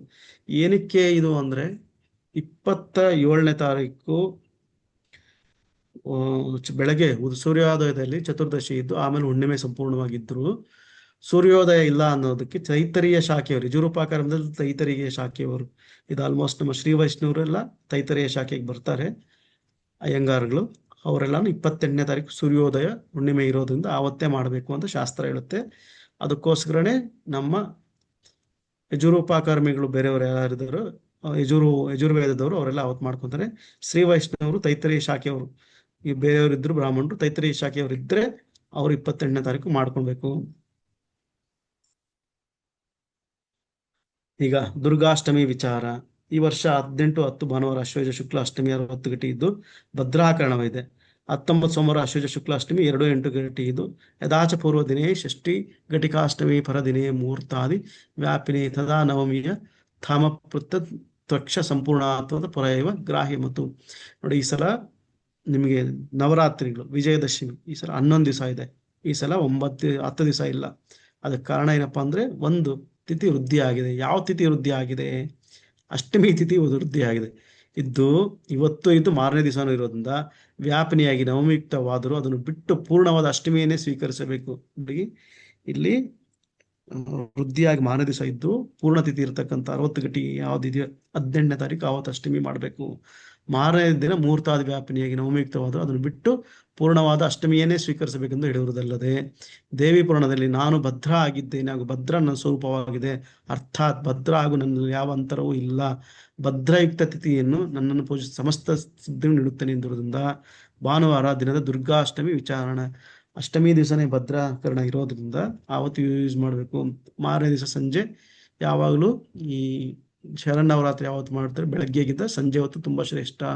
ಬೆಳಗ್ಗೆ ನಾವು ವೃದ್ಧಿ ತಿಥಿ ಇದ್ರೂ ಸಂಜೆ ನವಮಿ ಇರೋದ್ರಿಂದ ಅಷ್ಟಮಿ ದಿವಸ 18-10-2026 ಮಾಡ್ಕೊಳ್ಬೇಕು. ವಿಜಯದಶಮಿ ಶೈವಾಲಯೇ ವಿಜಯದಶಮಿ 20-10-2026 ಮಂಗಳವಾರ ಅಶ್ವಯುಜ ಶುಕ್ಲ ನವಮಿ 6:27 ಗಂಟೆ ಇದ್ದು ಪ್ರದೋಷ ಕಾಲದಲ್ಲಿ ದಶಮಿ ತಿಥಿ ಇರೋದ್ರಿಂದ ಶೈವಾಲಯ ವಿಜಯದಶಮಿ ಆಚರಣೆ. ಪ್ರದೋಷ ಕಾಲದಲ್ಲಿ ಇರೋದು ವೈಷ್ಣವಾಲಯ ವಿಜಯದಶಮಿ. ನೋಡಿ, ನವಮಿ ವೇದ ಇಲ್ಲದಿರುವ ದಶಮಿ ದಿನ ವೈಷ್ಣವಾಲಯದಲ್ಲಿ ವಿಜಯದಶಮಿ ಆಚರಿಸಿದ. ತಾರೀಕು 21-10-2026 ಬುಧವಾರ ಅಶ್ವಯುಜ ಶುಕ್ಲ ದಶಮಿ 9:45 ಗಂಟೆ ಇದ್ದು ಈ ದಿನ ವೈಷ್ಣವಾಲಯ ವಿಜಯದಶಮಿ ಆಚರಣೆ. ನಿಮಗೆ ನಾನು ಸ್ಟಾರ್ಟಿಂಗ್ ಇಂದ ಹೇಳ್ತಾನೆ ಇದ್ದೀನಿ, ಹಬ್ಬಗಳು ಮಾಡಬೇಕಾದ್ರೆ ಸೂರ್ಯೋದಯ ಮಾಡಬೇಕಾದ್ರೆ, ಈಗ ನವರಾತ್ರಿಗಳು ಶರನ್ನವರಾತ್ರಿಗಳು ಅದೆಲ್ಲ 9 ದಿವಸ 10 ದಿವಸ ಮಾಡ್ತಕ್ಕಂಥ ವ್ರತಗಳು ಎಲ್ಲ ಮಾಡಿರ್ತಾರೆ. ಆದರೆ ಹಬ್ಬಗಳು ಯಾವುದೇ ಹಬ್ಬ ಮಾಡಬೇಕಾದ್ರೆ ಸೂರ್ಯೋದಯ ಯಾವತ್ತಿರ್ತದೆ ಅವತ್ತು ತುಂಬಾ ಸಲ ಪ್ರಯತ್ನ ಪಡ್ತಾರೆ. ಆ ಥರ ಏನಾದರೂ ಮಾಡದೇ ಇದ್ದಾಗ ಅದರ ಎಕ್ಸ್ಪ್ಲನೇಷನ್ಸ್ ಈಗ ನಿಮಗೆ ನೋಡ್ತಿರ್ಬೇಕಾದ್ರೆ ಯಜುರುಪಕರ್ಮದ ವಿಚಾರ ಇರ್ಬೋದು. ನಾನು ನಿಮ್ಗೆ ಹೇಳಿದೆ ತೈತರೇಯ ಶಾಖೆಯವರು ಎಲ್ಲಿ ಮಾಡ್ತಿದ್ದಾರೆ ಅಂತ. ಅದೇ ಥರ ವೈಷ್ಣವ ದೇವರುಗಳಲ್ಲಿ ಯಾವ ಥರ ಮಾಡ್ತಾರೆ, ನವಮಿ ಶೈವಾಲಯಗಳಲ್ಲಿ ಯಾವ ಥರ ಮಾಡ್ತಾರೆ ಅದು ಎಕ್ಸ್ಪ್ಲನೇಷನ್ ಕೊಟ್ಟಿದ್ದಾರೆ. ಅದಕ್ಕೆ ಈ ಸಲ ಎಲ್ಲಾನು ನಾಡಿನಾದ್ಯಂತ 11 ದಿವಸ ಮಾಡ್ತಿದ್ದಾರೆ. ಸೊ ನಮಗೆ ನವಮಿ ತಿಥಿ 10ನೇ ದಿವಸ ಇರೋದ್ರಿಂದ ಸೂರ್ಯೋದಯಕ್ಕೆ ಅದನ್ನ 20ನೇ ತಾರೀಕು ಇಲ್ದಿರ 21ನೇ ತಾರೀಕಿಗೆ ವಿಜಯದಶಮಿ ಆಚರಣೆ ಅಂತ ಹಾಕಿದ್ದಾರೆ. ಸೌರತಿಥಿ ವಿಚಾರ. ಈ ವರ್ಷ ಸಿದ್ಧಾಂತ ಮತ್ತು ವಾಕ್ಯ ಗಣಿತ ರೀತ್ಯ ಮಕರ ಶುಕ್ಲ ಸಪ್ತಮಿ ತಿಥಿ ಲುಪ್ತವಾಗಿ ಈ ಶ್ರಾದ್ದವನ್ನು ಮೃತ ಚಂದ್ರಹಾಸ ಮಾಸದಲ್ಲಿ ಮಾಡತಕ್ಕಂಥದ್ದು. ಯಾವುದು ಸೌರತಿಥಿ ವಿಚಾರ, ಯಾವುದು ಶುಕ್ಲ ಸಪ್ತಮಿ ಮಕರ ಶುಕ್ಲ ಯಾವುದೋ ಒಂದು ಆ ಒಂದು ತಿಥಿ ಅವತ್ತಿಲ್ಲದೆ ಇರೋದ್ರಿಂದ ಅದು ಕೊಟ್ಟಿದೆ. ಶರನ್ನವರಾತ್ರಿ ವಿಚಾರ. ಅಶ್ವಯುಜ ಶುಕ್ಲ ಪಾಡ್ಯಮಿಯಿಂದ ನವಮಿವರೆಗೂ ಶಕ್ತಿ ದೇವತೆಯಾದ ದುರ್ಗೆಯು ವಿವಿಧ ರೂಪಗಳನ್ನು ಪೂಜಿಸುವ ಪದ್ಧತಿ ಬಂದಿದೆ. ಈ ದಿನಗಳಲ್ಲಿ ಕಾಳ ರಾತ್ರಿ ಸರಸ್ವತಿ ಪೂಜೆ, ದುರ್ಗಾಷ್ಟಮಿ, ಆಯುಧ ಗಜಾಶ್ವ ಪೂಜೆಗಳನ್ನು ವಿಶೇಷವಾಗಿ ಆಚರಿಸುತ್ತಾರೆ. ನವರಾತ್ರಿಯನ್ನು ಚಂದ್ರಮಾನ ಪದ್ಧತಿಯಂತೆ ಚಾಂದ್ರಮಾನ ಮಾಸ ಅಶ್ವಯುಜ ಶುಕ್ಲ ಪ್ರಥಮ ತಿಥಿಯಿಂದ ನವಮಿ ತಿಥಿ ಪೂರ್ತಿ ಶಕ್ತಿಯಾದ ದುರ್ಗಿಯನ್ನು ಪೂಜಿಸಿ ದಶಮಿಯೆಂದು ವಿಜಯದಶಮಿ ಆಚರಿಸಿಕೊಳ್ತಾರೆ. ಒಂದು ಚಾಂದ್ರಮಾನ ಮಾಸದಲ್ಲಿ 2 ಪಕ್ಷಗಳಲ್ಲಿ ಶುಕ್ಲ ಪಕ್ಷದಲ್ಲಿ ಸಾಮಾನ್ಯವಾಗಿ ಪಾಡ್ಯಮಿಯಿಂದ ಪೂರ್ಣಿಮಾ 15 ದಿನಗಳು ಮತ್ತು ಕೃಷ್ಣ ಪಕ್ಷ 15 ಇರ್ತದೆ. ಅಲ್ಲದೆ ಸೂರ್ಯರ ಚಂದ್ರಗತಿ ಭೇದದಿಂದ ತಿಥಿಕ್ಷಯ ವಶಾತ್ ಒಂದು ಪಕ್ಷದಲ್ಲಿ 14 ದಿನವಾದರೂ ತಿಥಿ ವೃದ್ಧಿ ಆದರೆ 16 ದಿನಗಳು ಸಹ ಬರುತ್ತದೆ. ತಿಥಿಕ್ಷಯ ಅಂದರೆ ನಿಮಗೆ ಇದೆಲ್ಲ ಆಲ್ರೆಡಿ ಹೇಳಿದ್ದೀನಿ. ಹೀಗೆ ಅಶ್ವಯುಜ ಶುಕ್ಲ ಪಾಡ್ಯಮಿಯಿಂದ ಶುಕ್ಲ ದಶಮಿ ವಿಜಯದಶಮಿಯವರು ತಿಥಿ ವೃದ್ಧಿ ತಿಥಿಕ್ಷಯವಿಲ್ಲದಿರೋದು 10 ದಿನ, ತಿಥಿ ವೃದ್ಧಿ ತಿಥಿಕ್ಷಯ ಇರೋದು 10 ದಿನ. ಅಶ್ವಯುಜ ಶುಕ್ಲ ಪಾಡ್ಯಮಿಯಿಂದ ದಶಮಿ ಪರ್ಯಂತ ತಿಥಿ ವೃದ್ಧಿ ಬಂದು ಒಂದೇ ತಿಥಿ 2 ದಿನ ಬಂದಾಗ, ಒಂದೇ ತಿಥಿ 2 ದಿನ ಬಂದಾಗ 11 ದಿನ ದಸರಾ ಹಬ್ಬವನ್ನು, ಅಶ್ವಯುಜ ಶುಕ್ಲ ಪಾಡ್ಯಮಿಯಿಂದ ಶುಕ್ಲ ದಶಮಿ ವಿಜಯದಶಮಿ ಪರ್ಯಂತ ತಿಥಿಕ್ಷಯವಾದಾಗ 2 ತಿಥಿಗಳು ಒಂದೇ ದಿನ ಬಂದಾಗ 9 ದಿನ ದಸರಾ ಹಬ್ಬವನ್ನು, ಮತ್ತು ಅಶ್ವಯುಜ ಶುಕ್ಲ ನವಮಿ ಉಪರಿ ದಶಮಿ ಬಂದಾಗ ಅಶ್ವಯುಜ ಶುಕ್ಲ ನವಮಿ ಉಪರಿ ದಶಮಿ ಬಂದಾಗ ನವಮಿ ವೇದಯುಳ್ಳ ದಶಮಿ ಅರಮನೆ ಸಂಪ್ರದಾಯಕ್ಕೆ ನಿಷಿದ್ಧವಾದ್ದರಿಂದ, ನೋಡಿ ಅವ್ರು ಕ್ಲಿಯರ್ ಆಗಿ ಹೇಳ್ತಾ ಇದ್ದಾರೆ 11 ದಿವಸ ಯಾಕೆ ಮಾಡ್ತಾ ಇದ್ದಾರೆ ಅಂತ. ನಿಷಿದ್ಧವಾದ್ದರಿಂದ ಅಶ್ವಯುಜ ಶುಕ್ಲ ಏಕಾದಶಿ ದಿನ ಅರಮನೆ ಸಂಪ್ರದಾಯಾನುಸಾರ ವಿಜಯದಶಮಿ ಆಚರಿಸುತ್ತಾರೆ. ಹೀಗೆ 9, 10, 11 ದಿನಗಳ ದಸರಾ ಹಬ್ಬವನ್ನು ಇಂದಿನ ವರ್ಷಗಳಲ್ಲಿ ಆಚರಿಸುವ ಕೆಲವೊಂದು ಉದಾಹರಣೆಗಳು ಕೆಳಗೆ ಕೊಟ್ಟಿರ್ತದೆ. ನಿಮಗೆ ತಿಥಿಕ್ಷಯಗಳು ತಿಥಿ ವೃದ್ಧಿಗಳು ಎಲ್ಲಾನು ಹೇಳಿದ್ದೀನಿ. ಸೂರ್ಯೋದಯದಲ್ಲಿ ಬಂದಾಗ ಮಾಡ್ತಕ್ಕಂಥದ್ದಿದೆ. ನವಮಿ ತಿಥಿ ಇರೋದ ಕಾರಣದಿಂದ ಮಾಡಬಾರ್ದು ಅವತ್ತು ಅಂತ ನಿಷಿದ್ಧ ಇರೋದನ್ನ ಮಾರನೇ ದಿವಸ ಮಾಡ್ತಾರೆ. ನವಮಿ ಕೆಲವರು 20ನೇ ತಾರೀಕು ಮಾಡ್ಕೊಬೋದು, 19ನೇ ತಾರೀಕು ಮಾಡ್ಕೊಬೋದು, ಅದು ಅವರವರ ಅನುಕೂಲ. ಆದರೆ ನನ್ನ ಕೇಳಿದ್ರೆ ಸಜೆಷನ್ಸ್ ಸೂರ್ಯೋದಯ ನವಮಿ 20ನೇ ತಾರೀಕು ಇರೋದ್ರಿಂದ 19ನೇ ತಾರೀಕು ಆಯುಧ ಪೂಜೆ ಮಾಡಿದ್ರೆ 20ನೇ ತಾರೀಕು ಮಾಡ್ಕೊಂಡಿದೆ ಒಳ್ಳೆಯದು ಅಂತ ಒಂದು ಸಜೆಷನ್. ಇದಿಷ್ಟು ಅದ್ರ ಬಗ್ಗೆ ವಿವರಗಳೆಲ್ಲ ಕೊಟ್ಕೊಂಡು ಹೋಗಿದ್ದಾರೆ.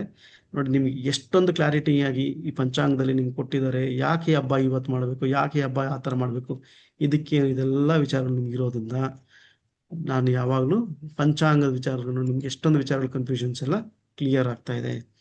ಈಗ ನಾನು ಈ ಒಂದು ಪಂಚಾಂಗ ಶ್ರವಣ ಎಕ್ಸ್ಪ್ಲನೇಷನ್ ಕಾರ್ಯಕ್ರಮನ ಇವತ್ತಿಗೆ ಇದು ನಿಲ್ಲಿಸ್ತಾ ಇದ್ದೀನಿ. ಈಗ ಮುಂದಕ್ಕೆ ನಿಮ್ಮ ಪ್ರಶ್ನೆಗಳೇನಿದೆಯೋ ಅದನ್ನು ನೀವು ಕೇಳಬಹುದು.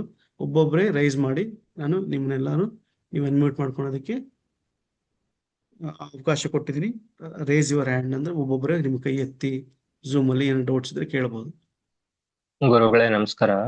ನಮಸ್ಕಾರ ಶ್ರೀನಿವಾಸ ರಂಗನ್ ಸರ್ಗೆ. ಈಗ ಇದು ಕಟಕ ಸಿಂಹ ಕಟಕಗೆ ಗುರು ಪ್ರವೇಶ ವಾಪಸ್ ಹೋಗ್ತಾನೆ ಅಂತ ಹೇಳಿದ್ರಲ್ಲ,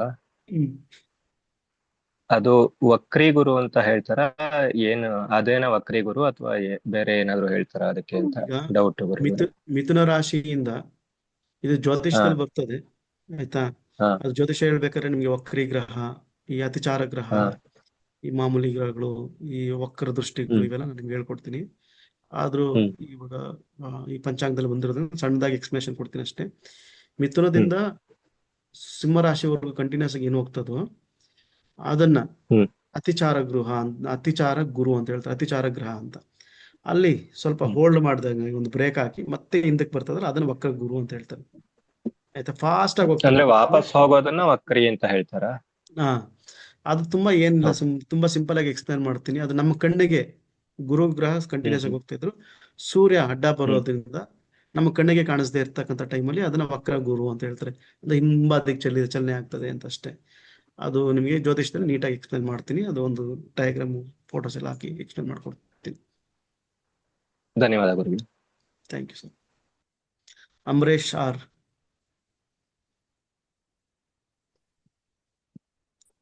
ಹಲೋ ಸರ್ ಹೇಳಿ. ನಮಸ್ಕಾರ. ನಮಸ್ತೆ, ಹೇಳಿ. ಕೇಳಿಸ್ತಿದ್ಯಾ? ಕೇಳಿಸ್ತದೆ. ಹೇಳಿ. ಪ್ರಥಮ ಪಾಪ ಕರ್ಮ ಅಂದ್ರೆ ಗೊತ್ತು? ಪ್ರಥಮ ಕರ್ಮ ವಿಚಾರ. ಪ್ರಥಮ ಉಪಕರ್ಮನ ಈಗ ನಿಮ್ ಉಪನಯನ ಆಗಿರ್ತದಲ್ಲ ಈ ವರ್ಷ, ಉಪ ಉಪನಯನ ಆಗಿರೋರಿಗೆ ಅವ್ರಿಗೆ ಉಪಕರ್ಮ ಪ್ರಥಮ ಉಪಕರ್ಮ ಮಾಡ್ಕೊಂಡ್ಮೇಲೆ ಅವ್ರಿಗೆ ಪಾಠ ಶುರು ಮಾಡಬೇಕು ಅಂತ. ಹಾ ಗುರುಜಿ. ವೇದ ಪಾಠ ಶುರು ಮಾಡ್ತಕ್ಕಂಥ ಉಪಕರ್ಮ ಆಗೋರ್ಗು ವೇದ ಪಾಠ ಶುರು ಮಾಡಲ್ಲ. ಅದಕ್ಕೆ ಅದು ಪ್ರಥಮ ಉಪಕರ್ಮ ಮಾಡಿದ್ಮೇಲೆ ಮಾಡೋದು. ವರ್ಷ ವರ್ಷ ಯಜುರ್ ಉಪಕರ್ಮ ನಡೀತಾನೆ ಇರ್ತದೆ. ಪ್ರಥಮ ಉಪಕರ್ಮ ಅಂತ ಕೊಡೋ ಕಾರಣ ಅಷ್ಟೇ. ಎಲ್ಲಾ ಟೈಮಲ್ಲೂ ಆ ಉಪಕರ್ಮ ಮಾಡೋವರೆಗೂ ಅವ್ರಿಗೆ ವೇದ ಪಾಠ ಶುರು ಮಾಡಲ್ಲ ಉಪನಯನ ಆದ್ಮೇಲೆ. ಉಪನಯನ ಯೂಶಲಿ ಯಾವಾಗ ಮಾಡ್ತಾರೆ? ಯೂಶಲಿ ಈ ವಸಂತ ಮಾಸಗಳಲ್ಲಿ ಉತ್ತರಾಯಣದಲ್ಲಿ ಮಾಡ್ತಾರೆ. ಉತ್ತರಾಯಣ ಅಂದ್ರೆ ಯಾವಾಗ? ಈ ಸಂಕ್ರಾಂತಿಯಿಂದ ನಮ್ಗೆ ಜುಲೈವರೆಗೂ, ಆಷಾಢ ಮಾಸ ಜ್ಯೇಷ್ಠ ಮಾಸದವರೆಗೂ ಮಾಡಿರ್ತಾರೆ. ಅದು ಒಂದ್ ತಿಂಗಳು ಬ್ರೇಕ್ ಕೊಟ್ಟು ಎಲ್ಲಾರ್ಗು ಒಂದೇ ಸಲ ಉಪನಯನ ಆಗಿರೋರೆಲ್ಲ ಕರ್ಕೊಂಡು ಬಂದು ಒಂದೇ ಸಲ ಈ ಉಪಕರ್ಮ ಆದ್ಮೇಲೆ ಅವ್ರಿಗೆ ಪಾಠಕ್ಕೆ ಬಿಡ್ತಕ್ಕಂಥದ್ದೇ ಪ್ರಥಮ ಉಪಕರ್ಮ. ಗುರುಗಳೇ ನಮಸ್ಕಾರ. ಒಬ್ಬರು ಯಾರೇ ನಿಮ್ಮ ಹೆಸರು? ಸ್ವಾಮಿ ಗುರುಗಳೇ. ಹಾ, ಅಭಿಷೇಕ್ ಸ್ವಾಮಿ. ಅಭಿಷೇಕ್ ಸ್ವಾಮಿ, ಹೇಳಿ ಸರ್. ಮೇಷ ಋಷಭ ಫಲ ಇದೆ ಅಂದಲ್ಲ ಗುರುಗಳೇ, ಅದೊಂಚೂರು ಎಕ್ಸ್ಪ್ಲೈನ್ ಮಾಡ್ತೀರಾ? ಮೇಷ ಋಷಭ ಫಲ ಇದೆ ಅಂದಲ್ಲ ಈ ಪಂಚಾಂಗದಲ್ಲಿ, ಹಾ, ಅದೊಂಚೂರು ಎಕ್ಸ್ಪ್ಲೈನ್ ಮಾಡಿದ್ರು. ಏನ್ ಬೇಕಿತ್ತು ಅದ್ರಲ್ಲಿ? ಫಸ್ಟ್ ಹೇಳಿದಲ್ಲ ಗುರುಗಳೇ. ನೋಡಿ, ಇಲ್ಲಿದೆಯಾ? ಇದು ಮೇಷ ವೃಶ್ಚಿಕ ಆದಾಯ ವ್ಯಯ ಅದ. ಹಾ ಗುರುಗಳೇ, ಅದ್ರ ಇದರಲ್ಲಿ ಈಗ 20 ರೂಪಾಯಿ ಅಂದ್ರೆ ಟೋಟಲ್ ಹೈಯೆಸ್ಟ್ 20 ರೂಪಾಯಿ ಅಂತ ಹೇಳ್ಕೊಳ್ರಿ. 20 ಆಯ್ತಾ? ಅದ್ರಲ್ಲಿ 11 ರೂಪಾಯಿ ಆದಾಯ ಮಾಡ್ತೀರಾ, 5 ರೂಪಾಯಿ ಖರ್ಚು ಮಾಡ್ತೀರಾ. ಆರೋಗ್ಯ 0 ಇದೆ ಅಂದ್ರೆ ನಿಮ್ಗೆ ಆರೋಗ್ಯ ಸ್ವಲ್ಪ ಜಾಸ್ತಿ ತೊಂದರೆ ಕೊಡ್ತದೆ. ಅದನ್ನ ಅನಾರೋಗ್ಯ ಸ್ವಲ್ಪ ಜಾಸ್ತಿ ಇರ್ತದೆ. ರಾಜಪೂಜ ಸ್ವಲ್ಪ ಗೌರವಗಳು ಎಲ್ಲ ಕಡೆ ಸ್ವಲ್ಪ ಸಿಗ್ತದೆ. ಸ್ವಲ್ಪ ಅಗೌರವ ಕಡಿಮೆ ಇರ್ತದೆ. ಸುಖ 6, ದುಃಖ 3. ಈ ವರ್ಷ ನೀವು ನೋಡಿದ್ರೆ ಸುಖ ದುಃಖ ಎಲ್ಲಾರ್ಗು 6, 3 ಇದೆ. ಇದ್ರ ಫಲ ಗುರು ಉಚ್ಚದಲ್ಲಿ ಇರೋದ್ರಿಂದ ಸ್ವಲ್ಪ ಎಲ್ಲಾರ್ಗು ಚೆನ್ನಾಗಿರ್ತದೆ ಅಂತ. ಗುರುಗಳೇ, ದಸರಾದಲ್ಲಿ ಅಂಬ್ ಹೊಡಿತಾರಲ್ವಾ, ಅಂಬ ಪೂಜೆ ಮಾಡ್ತಾರಲ್ವಾ, ಅದು ಸಂಜೆನೆ ಮಾಡ್ತಾರ ಕೆಲವು ಕಡೆ, ಯಾವ ತರ ಅಂತ? ತಂದೆನೆ ಮಾಡ್ತಾರೆ ಅಂತೇನಿಲ್ಲ, ಅವ್ರವ್ರ ಸಂಪ್ರದಾಯ ಅವ್ರವ್ರದ್ದು. ಇದು ಅಂಬು ವಿಚಾರ, ಇದು ಅವ್ರವ್ರ ಸಂಪ್ರದಾಯದ ಪ್ರಕಾರ. ಯೂಶಲಿ ಏನ್ ಮಾಡ್ತಾರೆ ಅಂದ್ರೆ, ಆ ದೇವಸ್ಥಾನದ ಪ್ರಧಾನ ಅರ್ಚಕರಾಗ್ಲಿ ಇಲ್ಲ ಊರಲ್ಲಿ ಇರ್ತಕ್ಕಂಥ ಮುಖ್ಯಸ್ಥರಾಗ್ಲಿ ಅವರು ಹೊಡಿತಾರೆ. ಅದಾದ್ಮೇಲೆ ಯಾರಾದ್ರೂ ಗೌರವ ಇರ್ತಕ್ಕಂಥ ದೊಡ್ಡವರು ಒಂದು 5-6 ಜನ ಬೇಕಾದ್ರೂ ಹೊಡಿತಾರೆ ಅಂಬು. ಇಷ್ಟ ಬಂದವರೆಲ್ಲ ಹೊಡಿತಾರೆ. ಇಲ್ಲಿ ಬೆಂಗಳೂರಲ್ಲಿ ಬಂದಾಗ ಒಂದು 5-10 ಜನ 20 ಜನ ಟೈಮ್ ಇದ್ದಷ್ಟು ಅರ್ಧ ಅವರ್ 3/4 ಅವರ್ ಹೊಡ್ಕೊಂಡೇ ಇರ್ತಾರೆ.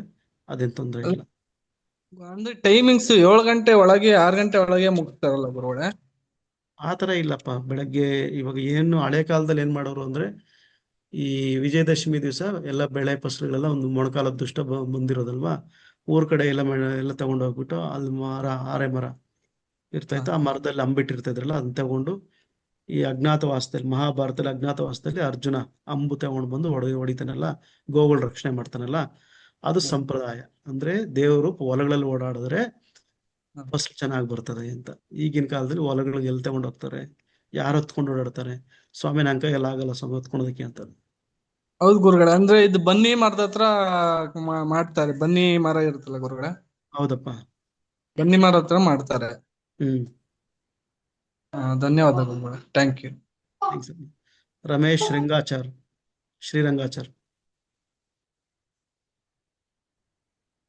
ಸರ್. ರಮೇಶ್ ಶ್ರೀರಂಗಾಚಾರ್ ಸರ್ ಮ್ಯೂಟಲ್ಲಿ ಇದ್ದೀರಾ? ಕೇಳಿಸ್ತಾ ಇಲ್ಲ ನಮ್ಗೆ. ಮ್ಯೂಟಲ್ಲಿ ಇದ್ದೀರಾ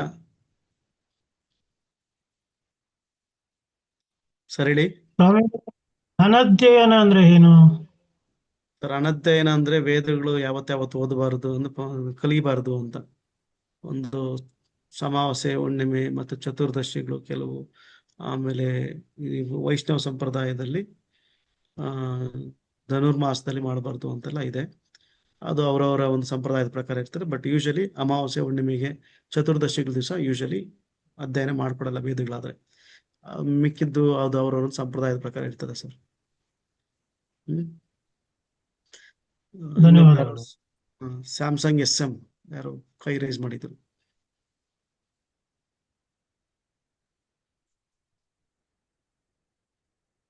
Samsung SM Ambarish R raised again. Sir ಹೇಳಿ ಸರ್. ಅಂಬರೀಶ್ ಸರ್, ಇನ್ನೊಂದು ಪ್ರಶ್ನೆ. ಗುರುಜಿ ನಮಸ್ಕಾರ ರೀ. ಹೇಳಪ್ಪ. ವರಮಹಾಲಕ್ಷ್ಮಿ ಪೂಜೆದ ಬಗ್ಗೆ ಹೇಳ್ತಿಲ್ರಿ ಗುರುಜಿ? ಹಾ, ಅದು ಹುಣ್ಣಿಮೆ ಗಾತ್ರೆ ಅಂದ್ರೆ ಎಷ್ಟು ದಿನ ತಿಥಿ ಮುಗಿದ್ಮೇಲೆ ಏನ್ರಿ ಗುರುಜಿ? ಹುಣ್ಣಿಮೆ ಗಾತ್ರೆ ಅಂದ್ರೆ ಹುಣ್ಣಿಮೆಗೆ ಮುಂದಿನ ಭೃಗು ವಾಸರ ನಿಶಿತ ಕಾಲ, ಹಾ ನಿಶಾ ಗುರುಜಿ. ಕಾಲ, ಸಂಜೆ ಯಾವತ್ತು ಹುಣ್ಣಿಮೆ ಇರ್ತದೋ ಆವತ್ತು ಅಂತ. ಸಂಜೆ ಹಾ ಯಾವತ್ತು ಗುರುಜಿ, ಶುಕ್ರವಾರ ಅಂತ ಹತ್ರ ಇದ್ದಾಗ.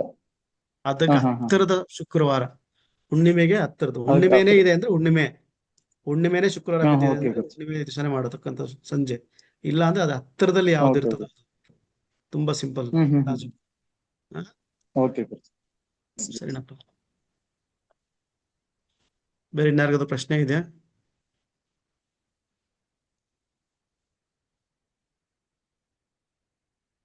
ಸೊ ಹಂಗಾರೆ ಎಲ್ಲರಿಗೂ ಅರ್ಥ ಆಗ್ತದೆ, ಎಲ್ಲರೂ ನೀಟಾಗಿ ಓದ್ಕೊಂಡ್ರೆ ತುಂಬಾ ವಿಚಾರ ಗೊತ್ತಾಗ್ತದೆ.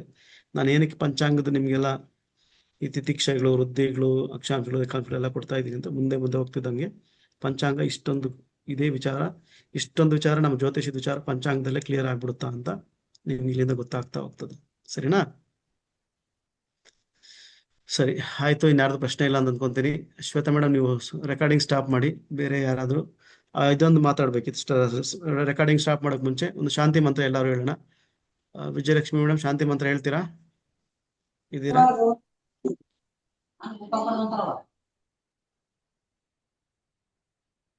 ಶಾಂತಿ ಮಂತ್ರ ಹೇಳ್ಬಿಡೋಣ. ಓಕೆ ಗುರುಜಿ.